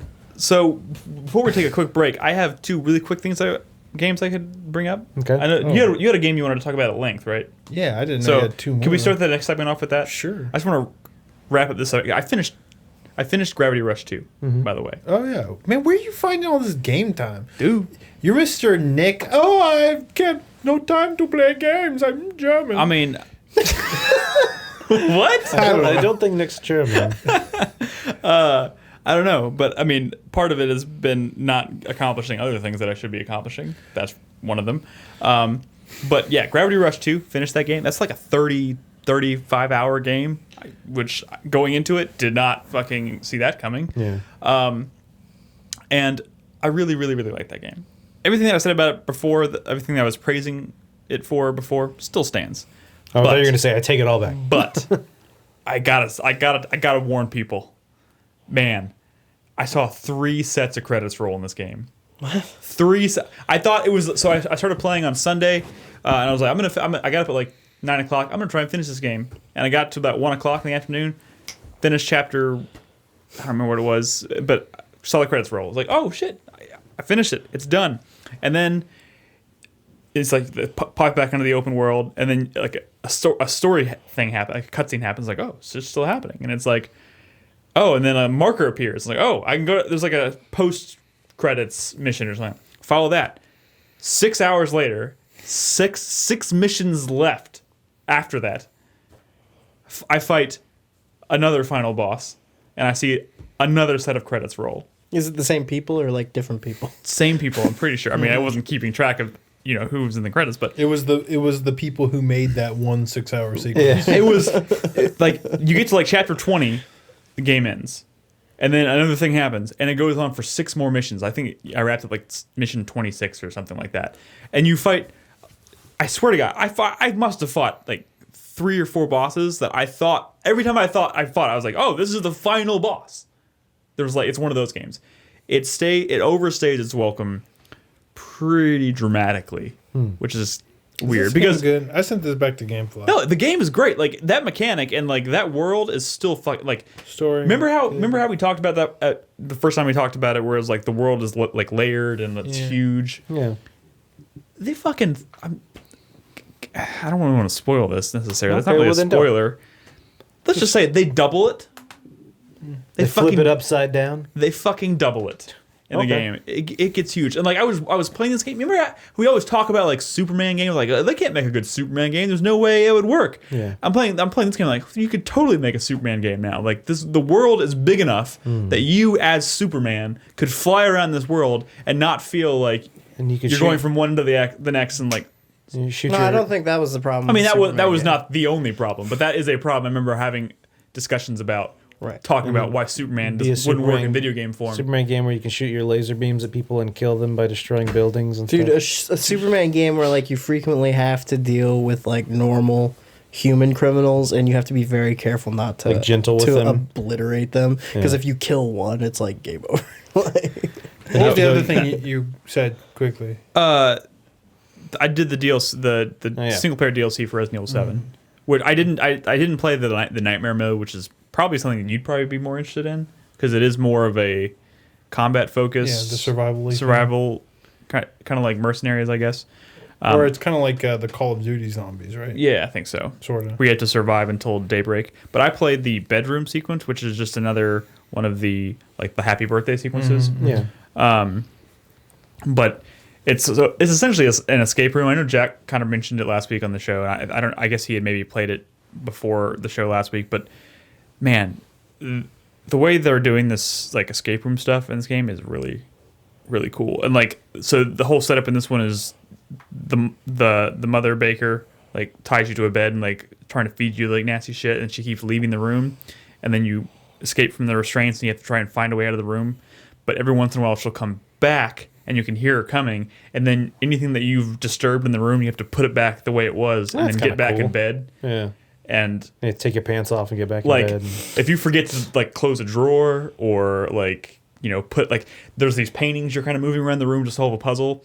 If you don't take those, remember where they started and put them exactly back where they were, and she walks in and she sees it, she fucking just murders the hell out of you. Are you undoing the puzzles? You have to solve the puzzles, and then when you hear her coming, you have to unsolve the puzzles and put it back the way it was, and then get back in bed, which is a really interesting touch. Cool. But you could probably finish it in like, if you know what you're doing. I had a stint of about 15 minutes where I had no fucking clue what I was looking for, and I got stuck. So it took me about an hour to finish the whole thing. And then she came back 15 with minutes. the baby oil. But it's one of those things too. Cat of Like nine tails. if you fuck something up, you can get back to that point where you were because you figured out how the puzzle works in like seconds. Yeah. So theoretically, if you beat this, you can go back and probably finish it in a matter of like 2 or 3 minutes. Yeah. 5 minutes maybe. But the first time around, it's gonna take you like 30, 40 minutes.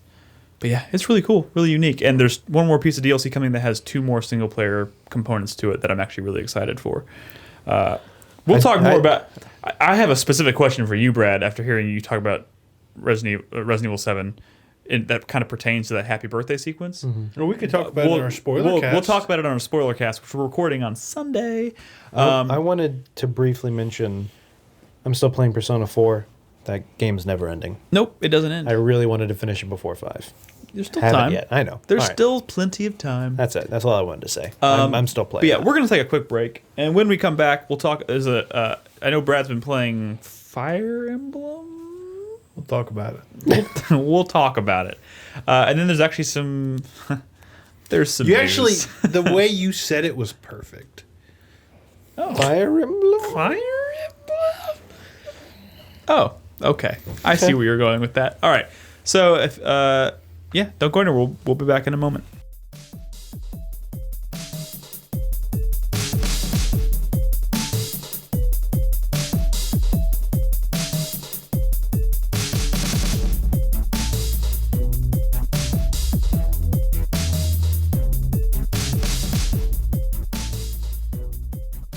Hey, welcome back. I'm sorry. That was- Okay, and that's the end of the show. Bye. I don't know what I'm doing. That's the hunger. Hey, Nick. Welcome back. Yes, Nick, Brad. Hello. I've been playing Fire Emblem Heroes, the new mobile game from Nintendo. Oh God, this is a mobile game. Is it pretty good? No, it's fucking rubbish. Oh. Oh, it's rubbish. It's rubbish. Wow, you had to borrow another nationality's nomenclature for trash. Well, it's certainly not brilliant like a lot of people. This thing is already, it's enormously successful already. I don't know. I mean, it's got a lot of downloads. Yeah. On Android alone, it's broken 1 million, but who knows what that even means. Because you don't need quality on phones. And how much does to it sell. cost? It's free. Then what does it matter how many downloads it gets? It's free. People are going to download it. No, I know, but I'm just saying, like, it's not like people are ignoring the fucking thing. It's, I want to know how It's many hard to active ignore users anything when they it's- have. It's hard to But you ignore see what I'm anything that's saying. free. Yeah. No, but you see what I'm saying. Like, Fuck, there's Nolan free bought a shit out there $2 that game no one because he downloads. had to. There you go. Anyway, He so had to. continue, Brad. What I'm saying is, people are playing it, people are talking about it, but it's poop from a butt, man. It sucks. One, it looks like shit, which is That sounds like poop from a butt. It is like a contentious thing for me because I've always been kind of like annoyed by how the series has evolved in terms of looks, because it used to be these beautiful sprite based graphics with like cool animations, and like this is like little chibi shits with like no animation. They just like attack and they look like garbage, but what they do to offset that is they flash like a big anime picture of the dude right before they attack, and that like makes all things better apparently. But it doesn't. Oh, is that the girl I saw? You tweeted a picture of like Yeah, a that was anime lame. girl. So that was you being facetious. No, I mean that she is like a favorite Fire Emblem character of mine, which is I think the draw of this game is it's a game where you're investing either real money or you're grinding out the currency that'll let you get a random roll on a hero that can be various ranks. So it's all about getting the heroes you really want by investing a lot of what is ultimately going to turn into real world money to get the characters you like, which is fine if at the end of the day your game is good or fun or deep, like Let It Die, for example. But no, this game is not good or fun or deep. It's like a shell, like a shitty shell of what Fire Emblem actually was. So it's I feel like this thing to me is like a complete failure because it's simplified, it's smaller, you have less units, they do less things, and you don't even have it's such a fucking bummer. Your characters can't even miss. which like it might sound like weird to you or not that strange to you. It's like, it'd be nice not to miss. But I feel like a lot of like the strategy and like character building and like handling situations that maybe seem like the odds might seem against you has a lot to do with kind of the excitement and like the strategy and the risk taking in like Fire Emblem games. Think about like XCOM, right? Yeah. Like if every shot hit, it would be less exciting. It'd be dumb. The risk isn't there. But what else would happen? You would take a lot of damage. Oh yeah, that's true because enemies don't miss either. But no, in that regard, XCOM, that's one of the things because when you go for a shot that you're not sure is gonna hit and it hits, you get so excited. Exactly. Like, oh shit, it was only 60% chance, but I got it. So you were able to have 100% of the time. But you were able to have like sword masters or like ninjas that were like super hard to hit, and they weren't like do crazy damage, but like you can go like round after round of them dodging all these attacks and like save your ass, and like there's something very satisfying about that going up against a hard enemy that just can't hit you. But like when all of a sudden nothing misses, including the enemy damage, what happens? Yeah. It's really easy to like scale the difficulty in such a way to where I'm just not equipped to handle this battle. And what does that mean? I'm going to spend money. Which, so I feel like I can't build a character in such a way that is really going to like ultimately let me succeed against something that's that much harder because in reality the game isn't designed to even be played that way. It's kind of like think about like a Platinum Games action game like Bayonetta, where if you're good enough you can play through that whole game without getting touched, so you don't have to rely on other like a game where an action game where you're just gonna take damage no matter what. You know what I mean? Crispy, did you just download I it? just downloaded it. No. I'm play this during the accepting show. the user agreement now. The sad fucking reality is like more people are gonna play this than like any proper Fire Emblem game. Because it's free. And it's on a phone. It's And look, Marth. But like that's the lame shit. People are like, oh, that's my fucking waifu. I got my waifu. Let me spend money so I can get my fucking waifu. Like that's not fucking Fire Emblem, man. Stop it. You need to put down the waifu and get a laifu. Or just get a real fucking Fire Emblem game, maybe. I don't know. I It's get just- to pick my first hero? Oh my god. This is That's a perfect cool. example of I think people are gonna fall off this thing pretty quick because there's and Lady Marth. there's like no map design to this fucking game. It's I like how this conversation is like Brad's just over here just like this game is trash, and Crispy's like, oh look at that, I like oh that's nice. well, I think a lot of That's people's neat. initial reactions are like, "Ooh, I'm getting some heroes I like," or "Ooh, look at the character art." It's like, "Oh, nice," but then you realize that it's Cutscene. just a shit game. It's like animated and shit. Whoa. So ultimately, this kind of like this doesn't bother me so much because I know good Fire Emblem still exists and there's going to be more good proper Fire Emblem, sure, right? But the success of this definitely convinces me that if we ever get Advance Wars again, it's going to be like some mobile bullshit and not like a proper Advance Wars game. But that's the problem is I could see Advance Wars being a good mobile game. I could A see good them mobile game in the making- right they put- hands. if they Well, no, put that's the what effort I'm into saying. it. I could see them making a good game out of it, and like a mobile style game. The thing I is, could see Fire that Emblem being could good. also have been a Yeah, I know, good that's the mobile problem. Yeah, game. but it's not. It's crap. It's the amount of effort that gets put into it. It like they put a lot of effort into making this rubbish gotcha games they call them. Yeah. That is probably exactly what some players wanted. Like these things are very popular in Japan, but I don't think it's what a Fire Emblem game fan wanted. At least not a real Fire Emblem fan. Not one of those awakening waifu people. Oh shit! Oh, Brad's calling you out. But I don't know. So I'm a little worried about like there's an Animal Crossing game coming out soon. Yeah. Are they gonna like turn that into some like lame free to play like bullshit? Maybe. I mean that's unfortunate. Like they had the That too opportunity would also be cool on a to phone, I make think. something good, but it's like not. It's not. It's bad. Yep. Well, I'm sorry. Frustrating. I'm sorry you had to see that, Brad. You're not going to keep playing this, are you? I mean, like, no. The answer to that question should be no. No. I trust me. Personal motivation. Like, I definitely don't want to keep playing. I didn't even want to play what I played. I just did it so I could talk about it on the fucking podcast. Sure. But like, even playing as much as I did was fucking hard for me. Look how shitty this garbage looks. I kind of like this. This is kind of cool. I like this. Swipe them around. I don't know if you're trying to be. No, I'm not. But you see what I'm saying? Like, oh, we flashed the big picture of the character. Oh this is good graphics. No, that's like cop out lazy bullshit. It's a drawing. Game? Oh my god. Yeah, it's a phone game. It's a phone game. It's a game. This is a Game Boy Advance SP, which is about a 50th of the power of that phone. And like Fire Emblem on this thing looks way better. Yeah. So don't tell me it's a phone game. There's also a lot of phone games that look a hell of a lot better than this chibi crap. I'm not trying to be mean. I just fuck that game. Fuck their lazy chibi. Just got real. Chibi anime waifu bullshit. That game looks like shit. I mean, I know what you're saying, Brad. The thing is, I feel like Brad's anger is building. I think you're big. Oh, hold on. No, to Brad's point. The anime figures that pop up on screen do look nice. I mean, the style. The thing is, they're just obscuring the lack of animation. Download a wallpaper. You know, like remember when there was actual animation art? But I will agree that the turned into movement. The chibi characters are kind of... Dude, didn't they release like 3 Fire Emblem games last year?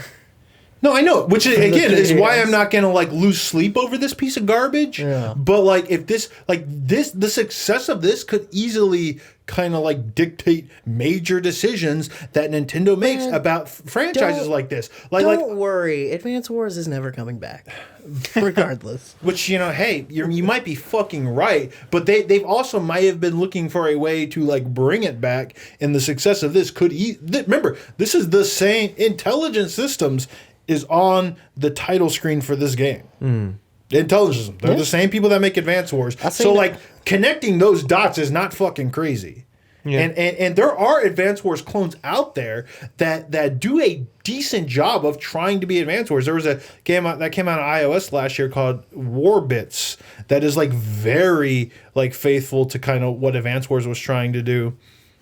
And like I would hate to see like knockoffs that do it way better than whatever lazy gotcha shit Nintendo comes up with, and that's depressing. Mm-hmm.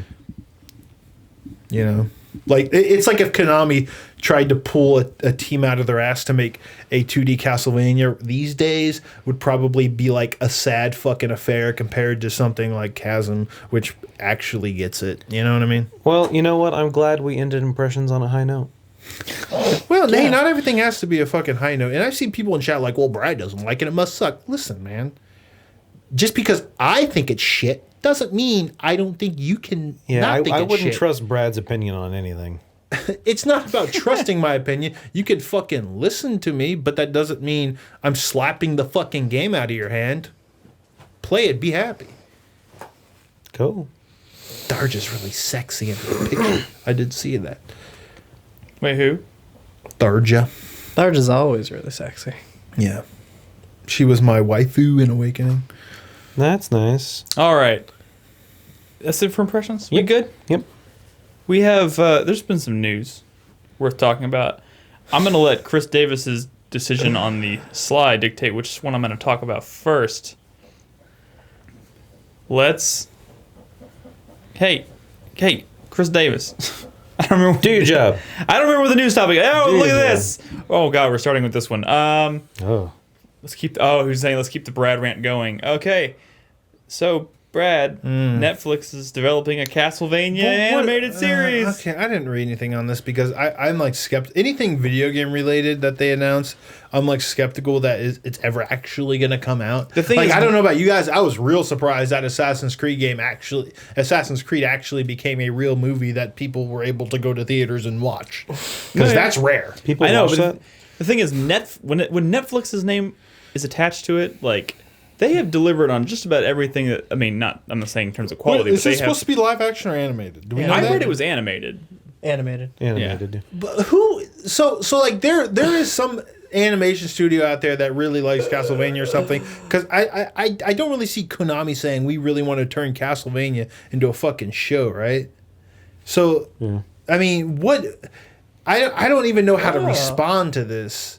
Like what era of Castlevania is this even going to be? Is it going to be like Simon Belmont? Is it going to be the fucking God of War dude, Lords Deputy of Shadows? Dangle in chat says that Warren Ellis is attached to write for at least the first season of the show. But that shit changes Who's Warren all Ellis? the time. Warren man. Ellis is a famous comic book writer. It was actually pretty good. I can't think of anything off the top of my head, but I'll look him up for a I minute. think the bigger question here is like, I don't know. I think it's exciting. like That's even if kinda you're like cool, a right? fan of Castlevania though, like I can't. They're- My excitement for Castlevania has never been like anything really to do with the story. The fandom is not that big. That's the crazy part. And yes, you're fucking right. I adore Castlevania. I could give a shit about the story. It's so disjointed and random and all over the fucking place anyways. But the thing is, if there's not a big enough audience out there to maintain the game series, making a show based on a game series seems very But strange.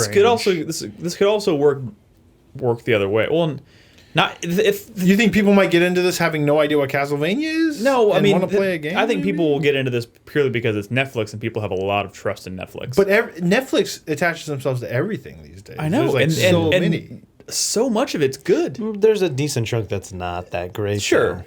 But the thing is, if this is successful, I could see it working backwards and like building interest in That'd the be series. nice. I mean, if this, Only problem is Konami's not making games anymore. yeah, well, they are doing that Bomberman game.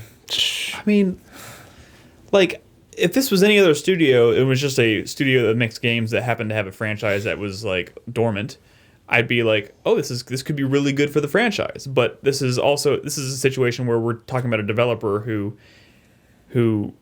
just had the most nasty divorce with essentially the game industry in a lot of ways. Did any of y'all ever? Oh, go ahead. Sorry. No, I mean Did any of y'all ever watch the anime, like what was it, Captain N and the Game Masters or something? Oh yeah, The- way back in the day. Simon Belmont was a character on that show, but he was like a buffoon. He was like a Gaston or whatever. Well, like an idiot actually, and it was so weird.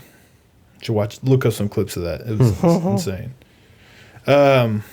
Yeah, I don't know. I mean, I don't even know how to respond to this. It doesn't even. I didn't know how to respond to it either. I thought it was the weirdest fucking No one thing I'd ever cares seen. about Castlevania. There's not this.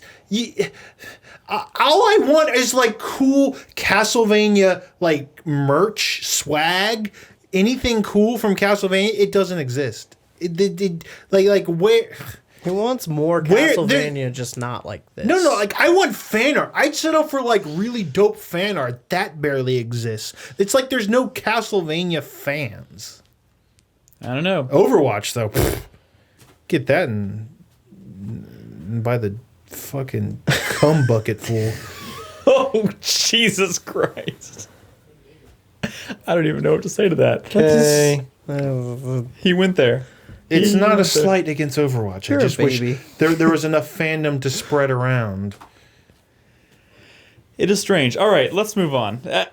I saw that thing. I had no idea what to say about it either. So we can move on to we didn't talk about South Park on the feed, right? No. And it wasn't. There's no overlay for this. This is just this happened today. South Park and the Fractured But Whole has been delayed Yeah. Again. For the fourth time, Which is weird because you look at the speed at which they can crank out an episode of the show, and they already had a foundation built with the original game. It feels weird. This is a game that would be. There's some issue long or time to issues in the develop, back but- end that we don't know exactly what. So I know it's kind of a weird thing to. I'm not grasp, worried. It but- doesn't have me worried. I'm sure. When was it? When was it originally slated? It was November. No, but like now, like before today, it was supposed to be. Was it March something? Early March or late February. It's supposed to be Yeah. this fiscal year. Which I guess, definitely this. But you know what? Maybe the release of the.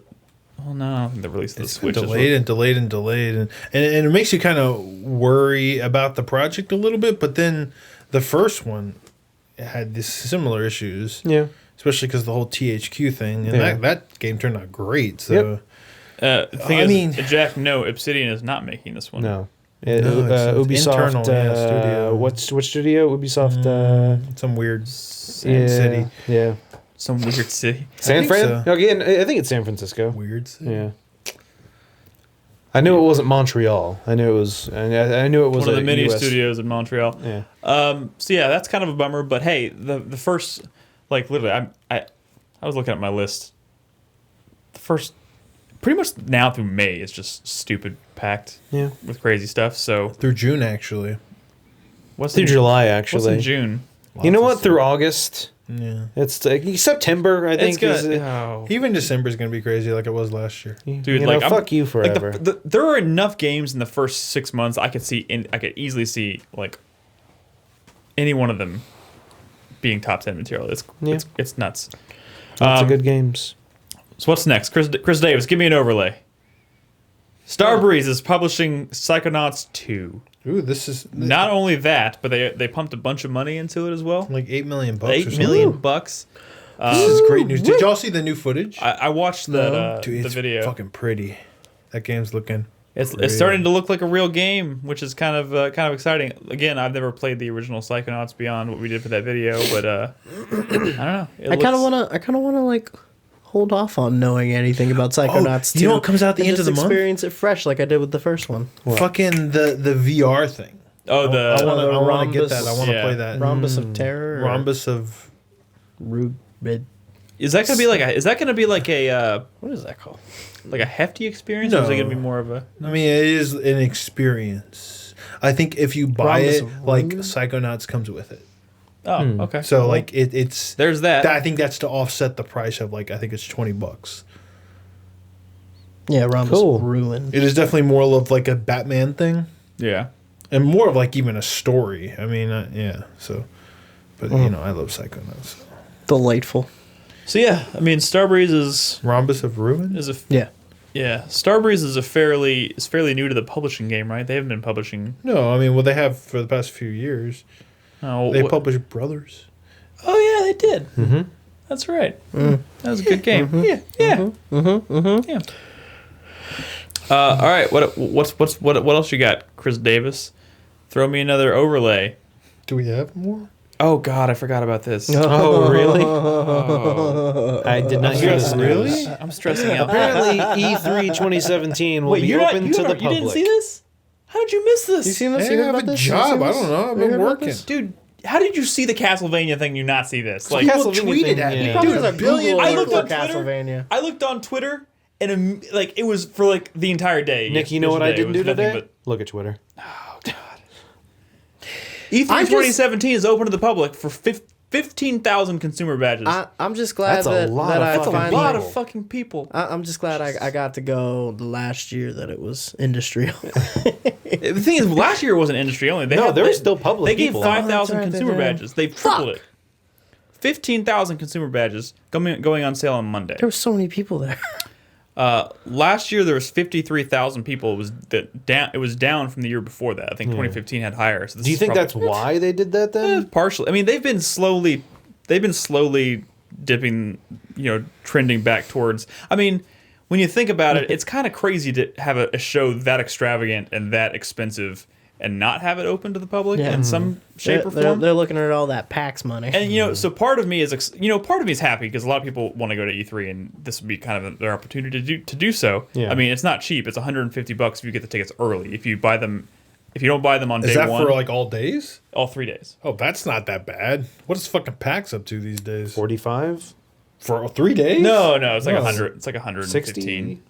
No, that's only if you buy on day one. That's the early bird price. If you buy it after that, it's $250.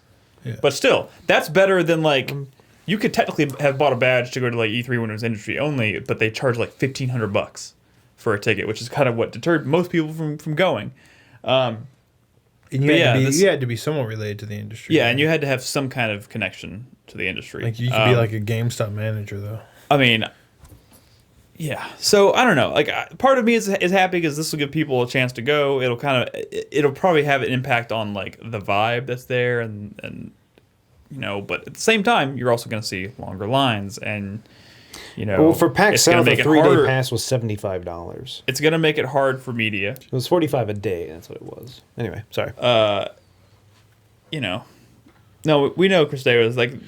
That's not a big deal. Whatever. That's not. That's still gonna happen. I mean, they're only 15,000. Still a fairly small chunk of the total. It's gonna be. This is probably gonna up the attendance quite a bit, but I don't know. I'm worried about it purely from a perspective of trying to cover it, and it's gonna probably make it harder for us to get the badges we need to go. I don't know.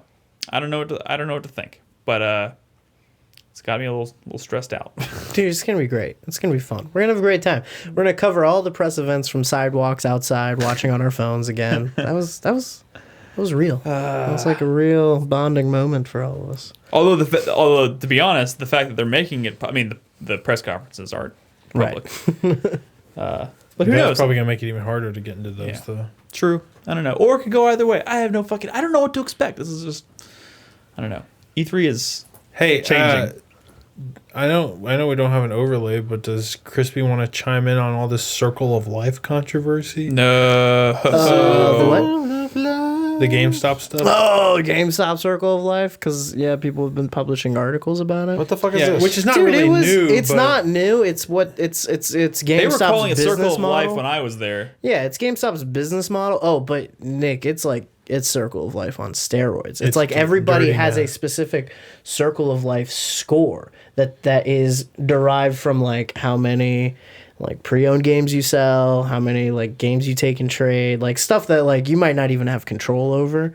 And Yeah, I mean, I guess some districts are getting like really heavy on it and firing people over. Well, this not shit. just that, but there's reports of like people not selling, lying about new stock they have because it's gonna fuck up their numbers so Right, bad. 'cause Like they're we don't pushing have any them to- new consoles because if we sell you this console, that's now $400 of new shit that we have to make up for and use And shit, that or our shit- scores are gonna be terrible. That shit always sucked around like the holidays too, because you'd have like a lot of like gift givers and stuff coming in, and they'd like want you to try to get these people to buy the pre-owned console. And it's kind of like it's just like I think they just want a new console to give as a gift. It's like like they don't want this fucking. It's so Yeah. fucked for employee morale though, because it makes you stressed out about just doing your job. Yeah. But like about in as much as hard as you can try, and I know this because I've never been at GameStop, but I've had shit like this when you like when there's that level of like punishment for like for that kind of thing.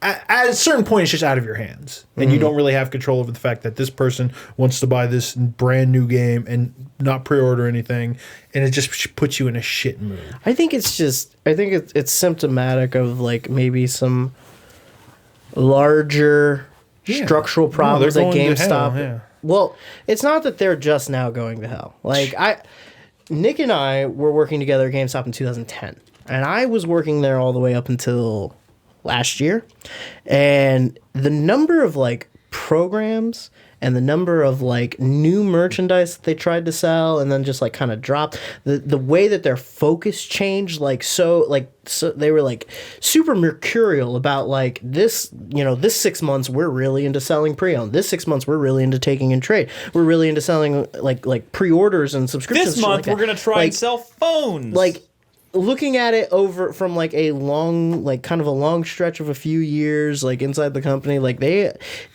don't know what the fuck they're doing. They're throwing shit at the wall and seeing what sticks, because GameStop is still trying to figure out how they fit into this like weird ecosystem of selling games where like games aren't even really like products as much as they used to be anymore, like they're still trying to figure out how to deal with like Steam, and now like all the consoles make it much easier for you to just buy whatever you want as a download, and some people prefer to do that. It's really weird. So you see all these GameStops like basically turning into hot topics. There are GameStops. There's one at the mall over here where they're trying an experimental thing where they remove the cash wrap counter. They don't want to have a cash wrap in the store. They want it's like an Apple store. They walk they around. they want all their employees to be walking around with tablets, like building a shopping cart for you, while you're walking around picking shit out. It is so like weird, like how many different influences they're taking in and just like trying to mash it together into this like hodgepodge of a business plan and just see what works. Yeah, like, there's one near here that I went to. The one over, there's one near here. And like half the store is like Geek stuff. It's the loot section they call it now. They call it loot. Oh my god! But it's so because much they of the bought store. Thinking, yeah. That's a huge part of their business now. It's like it's like they've turned into Game Over. Yeah, working at a GameStop in 2010 and working at a GameStop in 2017 is like two different jobs. Very different things. Yeah, it's weird. Hey, Brad. There's one more topic I know you thought of today that you'd like to mention. Why don't you get that out there? Oh, come on! We had this conversation. Thank you. Y'all heard about boost mode? Oh, no. So there's a beta out for like an alpha or like a beta, like a test thing for the new PlayStation 4.5 firmware. Oh yeah, the firmware, yeah. 4.5? Yeah, 4.5. Where they're adding a bunch of new things, but the one thing they weren't actually talking about, but that the people who are in the beta have discovered is that there's this thing called boost mode, which boosts performance of games that are not even patched, older games that are not even patched. And people have been posting all these comparison videos of like Bloodborne with boost mode on, just running way smoother. Really? Yeah. Interesting. Like just removing some of shit. the slow down hitches. And now they're not really talking about it. And so Sony's come out and said that like it might not even actually be in that next firmware update. They're kind of just testing it because from what I understand, it breaks certain games. It doesn't work with certain games.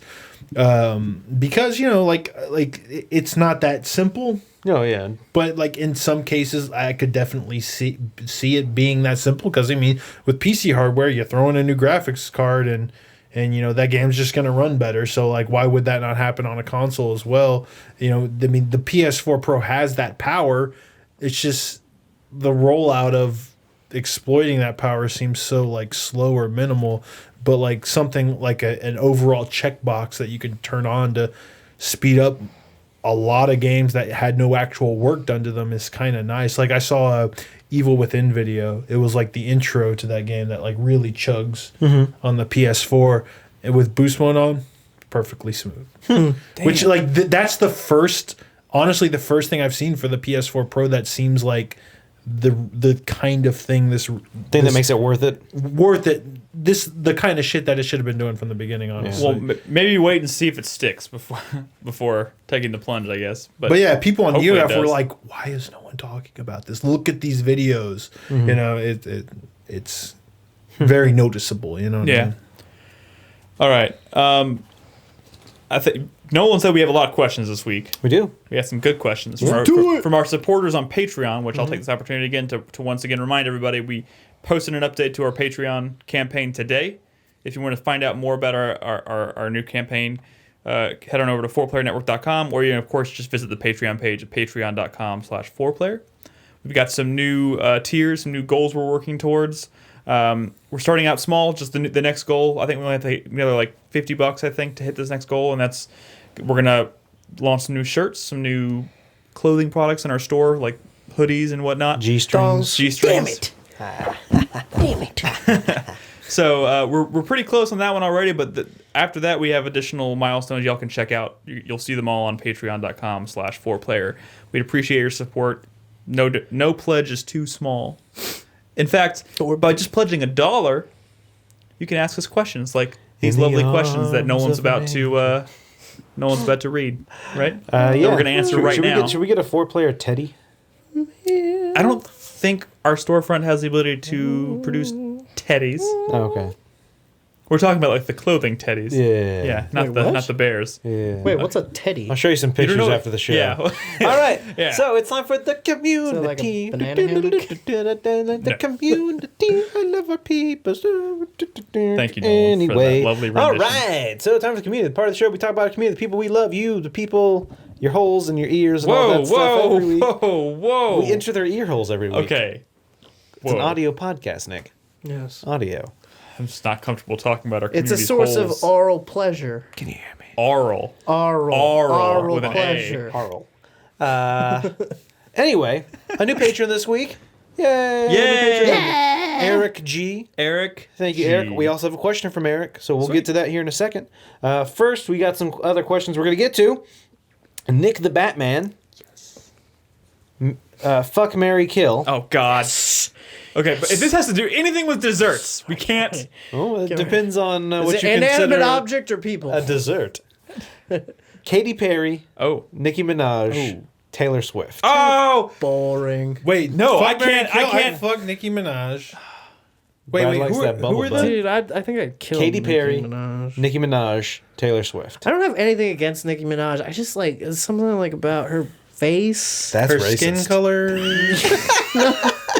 Just No, say what no, you feel. This no. is Trump's America. No, Go for it. no, it's just God. like Go for it. Say what you no, really I feel. just- no, fuck you. Oh my God, guys, I can't decide. Dude, it's easy. You fuck Nicki Minaj, Yeah. you kill Taylor Swift, and you Yeah. marry Katy Perry. Yeah. That is Yeah. an easy Yeah, one. yeah. There is no other answer. That No, one if seems you easy. fuck Taylor Swift, she writes a song about you. You get immortalized in music. But then you'd have to fuck Yeah, Taylor okay. Swift. Yeah, whatever. Right now, it's down between. I don't think that's not like But then if you huge kill torture, is it? It's still pretty I hard was for gonna me. say if It's you- still pretty never hard. mind. I won't say it. Yeah, I probably don't. Oh man. I don't. No, There's something going on with one of them. Well, I certainly couldn't. Why couldn't we do the pastries? What is it? I mean, you can do the Why does it have pastry to be- whenever you Why does want. it have to be pop star? Whatever you do in your own home is I up to don't- you. All right, you know, I'm gonna go with Would fuck you Nikki. fuck the chocolate Fuck covered Nikki, pastry marry crispy? Katie, kill Taylor. There you go. That's the best You're right, one. you're right, Yes. you're Yes, Would I you think kill I- it? Why you gotta be like that? Why you gotta be like that? I Well, don't you said there's deserve that. something about her that I I can't don't quite fit my deserve finger that. on. We got a lot more questions we need to get to. He doesn't. He's oddly uncomfortable about how smooth her flows are. She's really good. Yeah, it's She's weird. Fucking. It's really weird. She Anyway. does this thing with her head when she. I Yeah, get it. she I get does, it. yeah. All right, next question from Michael M. What are some movies you can watch 1,000,000 times and never get tired of? Ghostbusters. So my go-to used to be, without a shadow of a doubt, Life Aquatic with Steve Zissou. And while it still is... Dude, any of Wes Anderson Yeah, movies. any if Wes it's Anderson on, I movie. will watch it. My current one that I've been watching way more than I probably should be is What We Do in the Shadows. Like, I watch Dude, it all the fucking I was time. putting that on like in the background while I was doing work, and I think I've gone through that movie. movie's I actually so- sat and watched it. I've that gone movie's- through probably a dozen times. Like listened to the whole movie. It's probably in the Oh, 20s. dude, like that movie's so fucking funny. It's is. so good. I feel like it's gonna get ruined. Why? Yeah, I feel know. like bad people are gonna start liking that. I feel like it's already happening. Like it's gonna You know, get... like a Big Lebowski kind of thing, Yeah. right? You know, like, No. oh wait, it's not cool to like Big Lebowski anymore That is 'cause bullshit. People ruined That it. is bullshit. I think Big Lebowski transcends any like actual like shitty people liking it. Like okay, all the fucking douchey college bros have the dude posters in their dorms. Whatever. That movie's actually a great fucking No movie. shit. Well, Brad, don't worry. But, like, we it- have it's video. not shameful to Brad, like that we have movie. video evidence of us being What We Do in the Shadow hipsters before it was cool. That's true. That's true. That's true. We can always point to that and be Yes. like, But yeah. And then We Are Wolves is going to come out eventually. we're wolves. Well, werewolves. Sorry, Werewolves. and that'll probably be great. Hopefully. Yeah. Any other movies? Air Force well, One. So wait, so Force any of One, the yeah. Real any quick, of the the question- original. What's a movie you can watch 1,000,000 times and never get tired of? Nick, Any of the original Bourne. knew you were movies. going to say that. I know. I mean, I could literally watch any one of those movies any day of the week and be totally cool. Mm-hmm. And I have on many occasions. Probably. Dude. Shout out to the Bourne Ultimatum. I think that's probably my favorite movie of all time. I can Oh my watch- God! It's Jason Bourne. I could watch that movie on There's repeat. there's a few Alfred Hitchcock movies that like if I was flipping through the channel and I caught one of those like it completely like changes the pace of the whole day, and I just kind of like have to like Rear Window is definitely one. That's The an amazing Birds movie. is definitely one. Like Vertigo's overrated. Vertigo, yeah, I kind of struggle with Vertigo a little bit. Rope is another one, but I watched Rope 5 times in one day once, and I think that kind of fucked me up on that movie. Also, the original Matrix. I think I could probably watch that That's a really good one. forever and never get No, tired that's of it. it's definitely a movie that became something that kind of got looked down upon with the Yeah. rest of the series. But yes, the first Matrix is an excellent movie. You know what's a good one? Death to Smoochie. If I caught that, I'd watch Oh, the fucking rockets. the whole fucking... They're made out of dildo. It's a cock! That's a A good one. one-eyed Wonder I don't Weasel! want to answer this. It's one I want to think on, but Yeah, no, that's fine. maybe like some Quentin Tarantino stuff. Do get some Quentin Tarantino stuff are good. Yeah. I mean, Four Rooms is a movie that I don't think a lot of people have seen. But it's one of my favorite movies just because it's so weird. It's if you don't know, it's a movie that's about Tim Roth is a bellboy in a hotel, and he goes and throughout the movie he goes to 4 different rooms, and each room is directed by a different director. So Quentin Tarantino does one, like Robert Rodriguez does. Well, they're all different. It's kind of like a semi-anthology. Kind of, yeah. And I really like that movie. Anyway, That is a good one. moving on. Next question from Mr. Green Toast. Would you rather have all indie games price reduced to only cost $1, but raise the price of AAA games to $102? Or would you rather have every AAA game come out as early access and indie games only come out fully developed? Oh my god. Wait.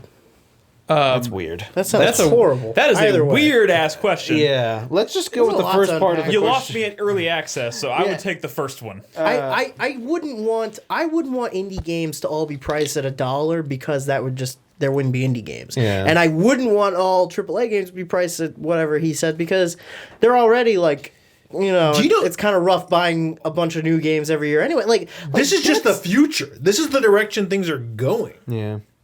I don't Man.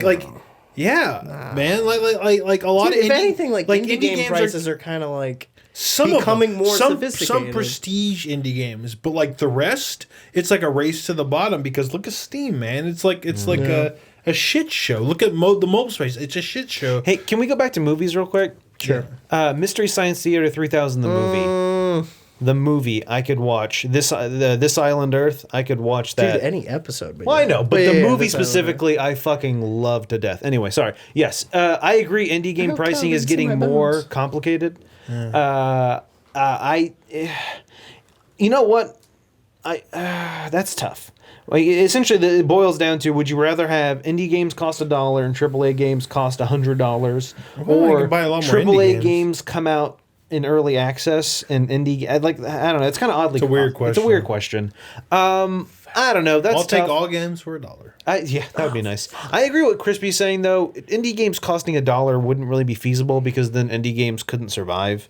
I mean, the whole reason indie games are lower in price is because the developer, they can't afford to put it out at full price. They are recognize They had to this is maximize sales. Exactly. And so, I mean, in that regard, I love and cherish that indie games are $10 to $15. I think some of those are a perfect price point to, $15. You get 20 hours of experience. It's well worth it. It can be frustrating when you pay $60 for a AAA game and it's over in 5 hours and it's that was a good experience. But I mean, I don't know. That's really sucks when you pay $60 for a AAA game and then you look and it has the Gearbox logo on the box. Need more salt. all right. and Next flavor. question. Next question from Burnsy. What is your favorite music theme that's related to a single character? Example, Robo from Chrono Trigger's theme. Which isn't that just Oh, never God. gonna give you up? Is it? Yeah. Really? Yeah, go listen to it. Oh, fuck. I didn't know that. Oh my god, that's That too yeah, specific. that's tough. I don't know if I can remember any specific Well, character you think themes. of Final Fantasy because they've always specifically had them. I can't really think of a video game character per se that's applicable, but I'm gonna say because there are Mobile Suit Gundam video games and they have used this theme for this character, Char Aznable from the original Mobile Suit Gundam, he had this theme. I think it's just called the Red Comet, and it's fucking it's awesome because it's kind of menacing and boom, boom, boom, boom, boom, and then it's got this awesome trumpet and it's it's so fucking badass, and every time I hear that I just get you did a pretty good jazzed. That was a pretty good fake trumpet. Yeah, it's fucking great, dude. Look that up. Look up Char's theme. I don't remember what it's called. I even feel dirty saying trumpet. Trumpet. Terra's theme from Final Fantasy VI. It's always been a favorite of mine. But if I feel like Final Fantasy is a little too obvious for me here. Yeah. But Advance Wars has character themes, and some of those shit. are fucking amazing. The theme from Final Fantasy Lash's 9, theme, Kuja's Jess's theme, theme. Kuja's theme from Final Fantasy 9, I always thought was particularly badass. I don't know. I can't think of any off the top of my Hedwig's theme from Harry Potter. head. Oh. That's just the theme to Harry Potter, isn't it? All right. Maybe. Moving on. Yes, please. Next question from Further Saturn. 4-player network Power Ranger team, individual theme / color go. Wait, Wait, what was what color Power Ranger team? Yeah, we're 4-player network Power Ranger team. Oh, I'm okay. black. I'm the Blue Ranger. Black. No, bullshit. I want to be pink. I'm black. Look, I'm wearing pink. blue. I'm all blue. You're wearing black. It's not Fine, I based guess on I'll our- just have to be the Green Ranger then. You can't be Tommy. I'll be the White Ranger. I'm the White Ranger. That's racist. White and black. Yeah. Wait, did you say something about picking powers? Wait, what? No, just what color? Oh, yeah, which fucking color blue. Power Ranger? Blue. Pink. Which power is your favorite? Which color power? I would want to be pink, and I'd have a pterodactyl. Is it white? Fuck you. Wait, why did Nolan just look at me and say "fuck you"? I don't want your fucking pink pterodactyl. Max Landis, you know the screenwriter. He Yeah, I know Max released his draft, like his pitch for the Power Rangers movie, like yesterday or something like like that. R-rated? Put it online. No, but it's like it's really like goofy and weird. Like the whole like.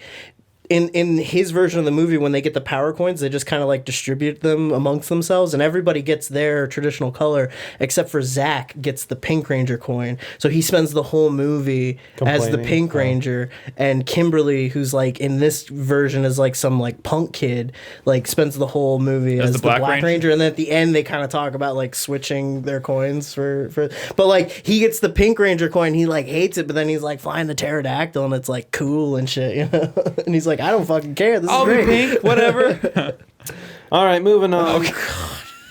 Bulk or skull? That's not appropriate. Oh my god, I saw horrible. that the other day. That's horrible. All right, it's better in GIF form. There it goes. All right, moving on. Next question this week. Is that a real thing? No, Well, but they yeah, have the swastika. it's real minus the swastika. Yeah, no, I know, but like, is that really the thing they did? Like That they're- really, like they're- yes, but that really is That's one of the the, funniest gifs I've ever seen. I think that's like when they make the Zord that's like Yeah, the the giant Megazord. turtle with Oh, the yeah. with the Megazord on top of it. All right, anyway, moving on. Next question from Kenton for the win. Do you guys have a fear, such as a fear Yes. of heights, that makes it difficult for you to play a game? Recently, I started playing Abzu, and while it is a game I'm going to finish because it's just too beautiful not to, it makes my stomach literally hurt because I'm terrified of being in water where I cannot see the bottom. I had that exact same fear. When I get to the areas in the game that have been that have that, my stomach just drops. I do have that exact same fear in real life. The whole I had terrified of being in water that I can't see the bottom of. But that doesn't really affect me in games. That's a cool feeling to me. But for me, it's I mean, being chased like no one mentioned. That's always my fear. I mean, it Just doesn't. like- It's not so like when I'm playing a video game. It's not so bad that I can't. It stops me from playing the Oh, no, game. I still play but it. it gives me anxiety when I'm thinking about Yeah. the act of playing. Like start like when I'm like, should I play this now? Like once I actually sit down and start playing it, I'm okay. Yeah. But like that feeling of like I just well, get like I'm the gonna get willies, chased, and I'm like, and I don't like being chased. I guess I have a fear of Japanese ghosts. Yeah, yeah. Okay. Because whenever that happens in games, it's Oh god, that Rings Dude, movie, guys! no, oh my god, it's the- got so bad. I mean, that- so did the second one that came out like No. a decade ago. No, that one has like it has like a 50 or 60% on Rotten Really? Tomatoes. No. Yeah, I think- or maybe. Do you see the review? Do you see what the Rotten They're Tomatoes bad. score? No. 6% for the new Rings movie. Hey, that's better than. whatever. I watched a pretty good horror movie, a Korean horror movie over the weekend called The Wailing. Is it about whaling? The whaling industry in Not Korea? really whale. No, like wailing, like whale, like whale. Yeah. like the whaling. To answer the question though, I'm terrified of underwater spelunking, like cave diving. Mm-hmm. So any game that makes you do that, where you have like an oxygen meter, you have to watch. Mm. I've been I'm Ugh. fairly claustrophobic, and there have been games that have created that feeling. Yeah. Not good. 20%. All right, moving on. Yeah. Next question from our new patron, Eric G. Hey guys, longtime listener here. I've been listening since 2008 and finally decided to contribute to the Jeez. Patreon. My question this week is, do any of you guys have a favorite RPG party member? As an example, one of my favorite RPG party members would be Dak Khan from Planescape Torment. Favorite party member in an RPG? That's hard because Garrus. Anytime I had an option to have Garrus in my party in Mass Yara. Effect, he was like, he's my number 2, man. Garrus. Wow. I'm He said RPG though. Burn. Oh shit. Morgan. Morgan, Man, that's tough because like I'm trying to think of all 108 Suikoden characters in each of the Suikoden games. It's like, fuck. That's There's so many RPGs and so many characters. I'm trying to think of. That's tough. I liked using Rose in Legend of Dragoon. That means nothing to me. Also Western RPGs too, I guess. Just remember their names. Man. Man. Oh, Man, goodness. Oh, jeez, man. Oh, man. It's just gonna be like 5 minutes. I'm just like, Well, I mean, you're man. asking me to choose like one character from like so many. Holy fuck. Man. Okay, we really can't just sit here and go man for the next like 5 minutes. Frog from Chrono Trigger. Frog was always Yeah. cool, yeah. Oh, man. I'm trying. He had a great theme. No, Frog's I do. theme. I do like Frog's theme. Frog's theme from I do like Chrono Frog's Trigger theme. is dope as fuck. I mean, recently I've been playing Persona games and stuff, and so like I always take Yukari. I always have her in my party. It's not Yuki, is it? No. Wait, it's a different person. He's saying Yeah, Persona that's 3. Yuki. Yeah, Yukari. Wait, what? Persona 4? Yeah. What about Kanji? He hits people with the chair. Oh no, I always say no. It depends on his weapon. Like right now, Kanji in my game has a shield. I don't use Kanji. Oh, I only use ladies. there's not enough ladies know, though. I know. You always Well, have to take maybe there one is. guy. I'm trying to think like when I think of like characters in games that I like, I start to realize like as far as like looking back on my history playing RPGs, not many characters that I liked as in RPGs. I always took like, the hot ladies. like there's Like in Dragon's Dogma, when you're like trying to find Like, there's no- pawns. I always take the hot pawn. You always Flick take and Victor? whichever one's wearing the bikini. Flick and Victor from Suikoden 1 and 2. Oh, I always take Vicky from Suikoden. Always take Vicky. In Suikoden 3, I took both versions of Vicky. The one from the past and the one from the future. Man, I just feel like it's been a long time since I've played any like traditional JRPG where where all of my choices would come from. Aquarius in chat says Vivi in Final Fantasy 9. That's a good choice. In fact, I'm wearing a shirt with Vivi on it right now. I think it's just a black mage. Shut up! It's Vivi. You shut your mouth. It's Vivi. Damn it. What, bro? The character in Suikoden called Vicky, she's like a mage, but she kind of like is the fuck up. And in Suikoden 3, she has like a sneezing problem, and like she could sneeze, and like she was also the kind of person, the character you unlock that unlocks fast travel around the world. She could like sneeze and like accidentally teleport you to a different part of the world, What? That's cool. like in battle. That's great. that's awesome. All right. That is pretty dope, Well, we've been actually. on this question for too long, so moving on. Thanks, Eric. Next question from SMG Sterling. If the United States presidential cabinet Nope. were to ever have a secretary of video games appointed, who would you want that person to be and why? Randy For the Pitchford. sake of the question, you can pick one American nominee and one nominee from anywhere else in the world. Randy Pitchford. He would just pay to play. For Secretary of Video Games. Yeah. Oh God. I'm gonna go with not. Wait, why does Chris Davis say, "Dear God, please no I was gonna say, Kojima"? he do a I don't good know, job. because he's racist. if the secretary of what does that mean? They make What does it mean? decisions Yeah, they make about decisions video about games. video Yeah, I games. don't. Yeah, I don't know what they're is. head of the branch of government that regulates the creation and sale of video you go. games. So it's really more of like a an industry, like a fucking Department of Commerce kind Well, of thing. I wouldn't choose Chris Hecker, because then nothing would get done. Oh, that's I'm savage. just kidding, Chris Hecker. I love you. Please put out Spy Party. Savage. You know what? Fuck it. I'd go with Reggie. What? Reggie. He's not even a game maker. I don't Filame, care. Fizame. Fizame. Oh man. Guy's a class act. He's classy, Brad. Dude, classy fella. Let's go with I'm gonna go with I don't know. You know, I don't know. Just not gay, because then we'll never get anything that we want. Gabe. Oh, Mr. Gabe Newell. Mr. Newell. Yeah, probably not. I- I would choose Kamiya, because then if ever Trump said anything, Kamiya would just be like blocked. Shut. Blocked. He would be at like his press conferences, like people would be asking him questions, he'd be like blocked. He'd be like, I've already answered that. Blocked. No more Wall Street Journal. I think we yeah, you're right. I think we found the correct answer to this question is Kamiya. Yeah, thank you, Kamiya. Yeah.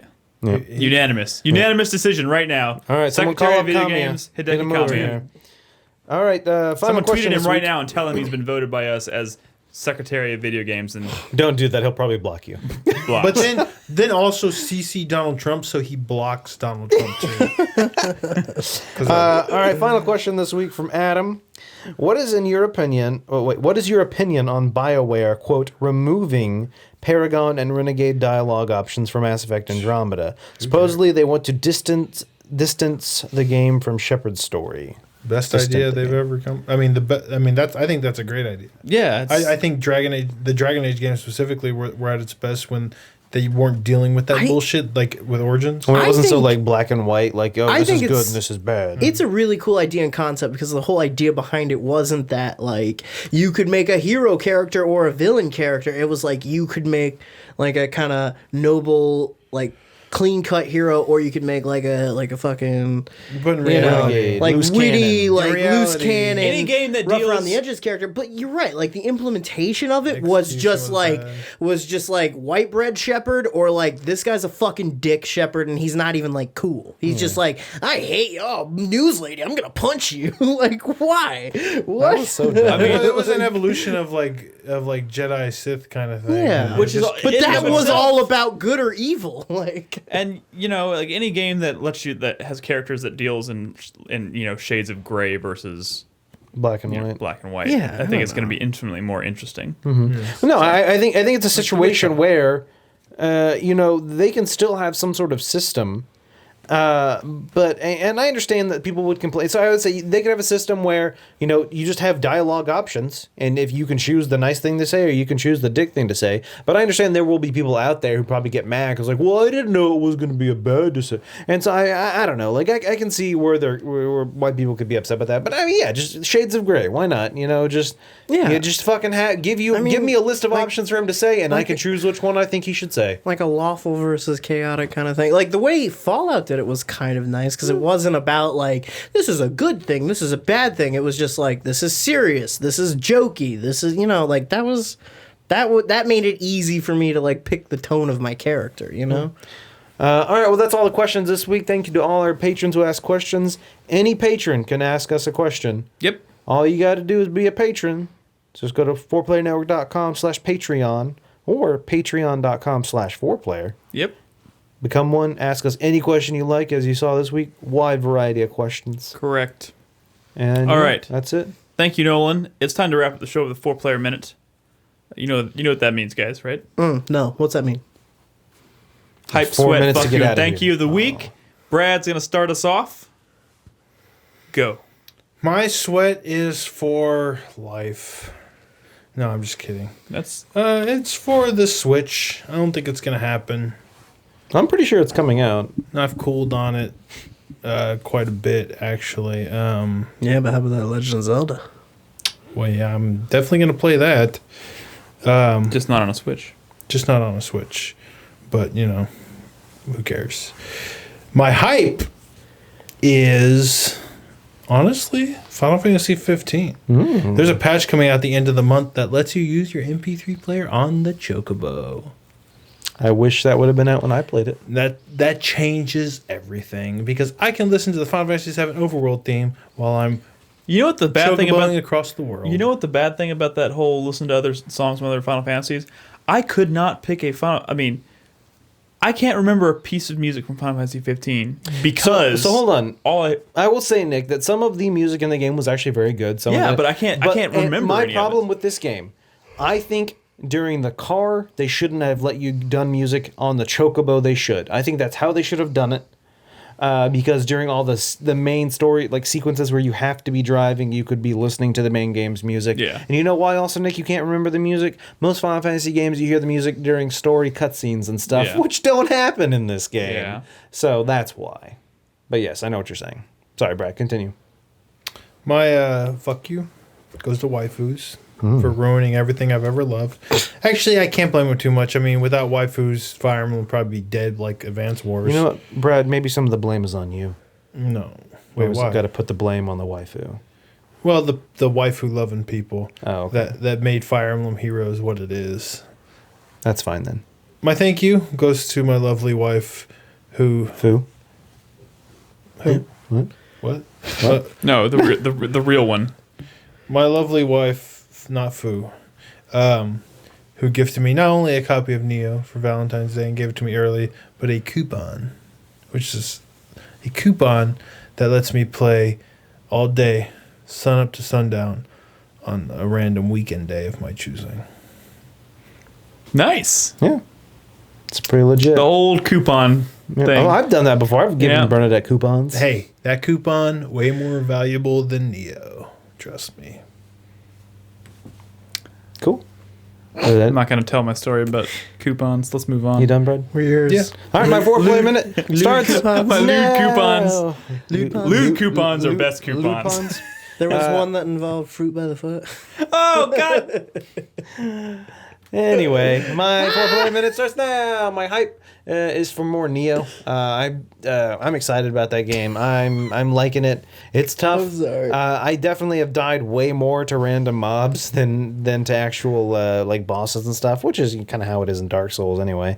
But just you gotta really pay attention and pace yourself and try not to like alert like 4 enemies at a time and then you're fucked. Yeah. Because unlike in Dark Souls, they chase you a long way. Yes. In Nioh.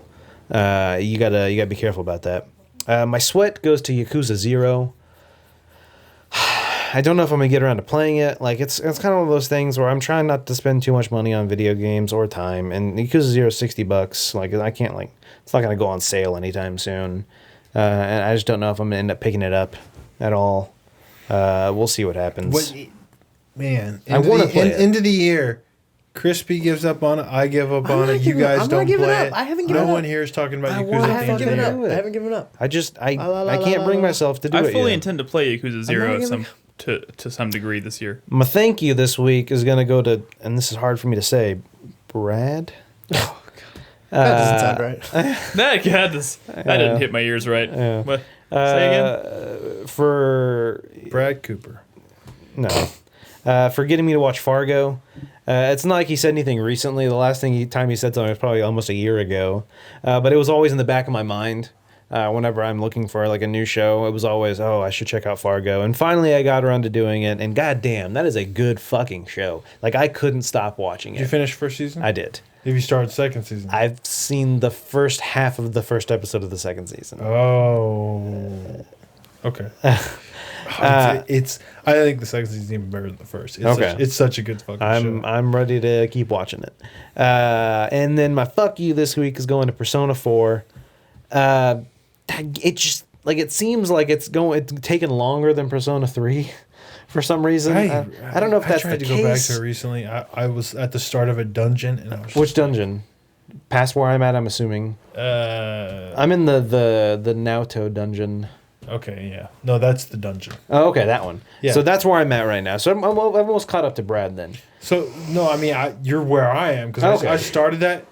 I mean, again, recently I tried to play it and Sure. I'm like, Well, I don't love that. I think the series as reason I'm much as going other with it is people. because I've had like the train has slowly been chugging this Yeah, year. yeah. Because I haven't put it down. I think if I put it down, Yeah. it's gonna be like Persona 3 where I put it down for like 4 years. Yeah. So I'm trying not to do that. I'm trying to finish 4 before 5 comes out. But you're just like, fuck that. Oh my god, there's like so much in this game compared to 3. And while I am enjoying it, I do like the story better. I like some of the character interactions better. Like Kanji, I fucking love Kanji. I think that character is great. Like there's the thing where they go to the beach and Kanji comes out in like a Speedo and they're like, "What the fuck are you wearing?" He's like, "I'm just wearing my swimsuit. What are you talking about? This is regular swimsuit." And then like wrong with like Speedos? fucking Teddy is like messing with him in the water and he comes out and his swimsuit came off and then he's freaking out because the girls are coming back and he's holding Teddy in front of his junk because he doesn't want other people to. It's a good scene. game. Yeah. You like Teddy? Hey, it's weird. I used Teddy. You do? Okay, like in battle? Yeah, I like Teddy. In battle wise, yeah. I don't like him, but his outfits are cool. Oh yeah, like when he wears like secret agent outfit and Yeah. stuff like that. Yeah. All right. Anyway, that's my 4-player minute. Crispy.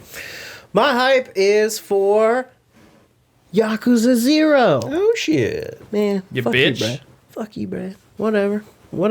I'm playing it. I'm getting back into it.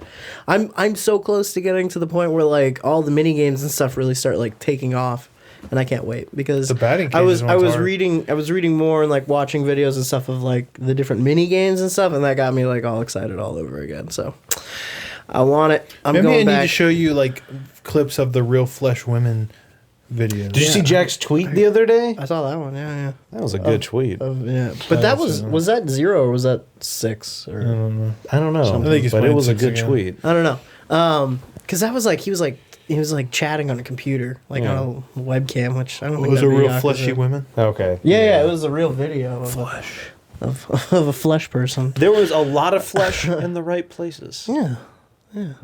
Well, I like the sound of it was that. really well fleshed out. Can we stop talking about flesh? Okay. My sweat is for the fact that I like really fucking want to play Nioh, but I'm not going to. Why not? I'm not going to until I finish something. Until I finish a game. Because if I start playing Can that Nioh, game be then Yakuza? nothing else is gonna probably Yakuza. I want to at least get within spitting distance at the end of Yakuza before I think about diving deep into something else like Nioh. So that's kind of sucks. But hey, maybe by the time I actually get around to playing it, I can pick it up on sale or something. Who knows? My fuck you for the week goes to, I don't know, whoever the fuck is responsible for Battleborn. Like, fuck that, man. You can always For just Carlos blame for making me Randy rent it Pitchford. and play it, for making you me go. spend my own time Fuck and money Carlos. and coming over to my house and having a wonderful time and playing it. You know, we're playing with Dude, split you screen? should go back and watch. No, we were playing on 2 different monitors in my room. Dude, he was wearing that orange Borderlands shirt and like totally hulks out at one point during the cast. You guys should go back and watch it. It was pretty fun. We had a good time. But did you? What? Did you though? What? Have a good time. I mean, yeah, because it was like us playing a shitty game. So maybe Battleborn did exactly what it set out to do. Oh, maybe that's the real lesson, isn't it? Yeah, really, it's accurate. Damn and you sweet. guys. People enjoy playing two human together. My. Shut up. I'm serious. My thank you for the week goes to James, who was the fellow we met in Battleborn that I was talking about earlier. Just because Jordan, it was Jordan, that's what it was. Just because, you know, the world needs people with that sort of unrepressed optimism that Jordan tackles every single mission. I feel in like I Battleborn sometimes with. have that optimism. Maybe you're Sometimes. just a dick and didn't get it. Maybe. He got it. Maybe he got it. Maybe he did. Maybe the problem's me. Yeah. Maybe. I Maybe don't he know. loves Claptrap. I think the problem is absolutely you, actually. Yeah, maybe he does love Claptrap. Maybe I just don't get it. I don't know. But thank you, Jordan. Don't change. don't Don't ever ever change. Okay. All right. My 4-player minute starts now. My hype is fucking John Wick 2. I'm very excited for that movie. It's doing very, very well in the reviews. Watched me some John Wick last It's a night. good movie. Yeah. Great movie. Great movie. Keanu Reeves finally got out of the whoa phase. Dude, he After fucking nails 40 that. years. He fucking nails that movie. That movie works on many levels. I enjoyed it. So I'm pretty pumped for John Wick 2 because it's getting stellar reviews. So I'm gonna probably see that this weekend. My sweat goes to Nioh. Did I do it? Sure. Slightly Anything's better than racist. Neo. Yeah. Yeah. I mean, I'm nervous because like I said, there is a lot to it, like a lot, Yeah. to the point where it's like a little bit of a sensory overload It every can time I get play it. frustrating just because, there's I'm also very excited to play more of it though. Like that game feels like it controls and plays so smoothly and so nicely, and it looks great, and it's just a joy. I'm really enjoying it. So, but yeah, I'm a little worried. I want to make sure I stick with it and finish it. yeah. My fuck you of the week goes to whoever it was that made me choose between Katy Perry, Nicki Minaj, and Taylor Swift. Just kidding. I can pull that my up. real fuck you goes to Chapter 22 of Gravity Rush 2. I don't want to spoil it. I mean, let's just say there's a chapter. It's completely story driven. It involves you waking up in a bed, getting up, doing a thing, going back to bed, and then repeating this process. Dude, that sounds like a dream weekend. In video game form, not great. Oh. Not great. I was at this point. I was like 2 hours past that point where I was like, this game just needs to end. Did you ever but unlock it any just sick keeps outfits? going. A few. I didn't. I think you had some from the. You have Gravity Rush Remastered? No. You don't own it? No, I only played Gravity Rush on my Vita. You unlock 3 outfits if you have a save. Yeah, for I saw game. that, and they were good outfits too. Yeah. The one's like a maid. Yeah. Damn. Wow. But yeah, seriously, Gravity Rush 2 is great. Did you get that sexy nurse outfit? I did not get the nurse outfit. Oh, no. Man. Best part of that game. My thank you of the week goes to Capcom for Resident Evil 7. I'm still riding that high. I'm still pretty excited. I'm looking forward to our spoiler cast so we can talk about some of the things that we didn't necessarily get to talk about on on this show for the sake of not spoiling it for people. But yeah, I'm still really enjoying the game, and I'm really excited too for the rest of the DLC pieces that got coming. Like those little, like that bedroom DLC was really, really cool. Like it was Resident Evil puzzle. It has like the style of Resident Evil puzzles that I like, but in a new kind of twist on it. As you started to describe it, you made it sound way cooler than just. Well, it's kind of like that thing you did in the game. Well, I was listening to Jack talk about it last week, and I was glad he brought it up, but he never mentioned the whole thing about her coming back in the room and you having to like put everything back in its place. Yeah. And that in and of itself, right there, is what makes that whole demo or that whole level like really, really fucking cool. But yeah, I'm really glad. I'm still really, really happy that Capcom did something. They didn't fuck up. They didn't fuck it up. They could have easily fucked it up. That's pretty good for you, Capcom. Yeah, way to go. Now, if you could just do that again with Dino Crisis on Onimusha, I'd be totally. Dragon's Dogma, please. And Sure. Let's throw Dragon's Dogma on there. Breath of Fire. Sure. Let's just go ahead and fucking do it with everything. That'd be great. Okay, let's not go too far. All right, and you know what? That's our show. That's it. Thank you so much for listening.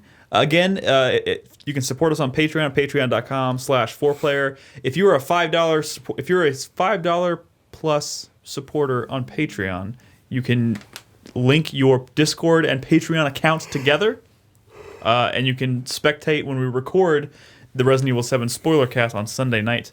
We're going to record that at 6 p.m. Central Standard Time. Discord? What's that? Discord. It's a free. How do you describe it? It's a chat system. It's a free chat system. It's AIM.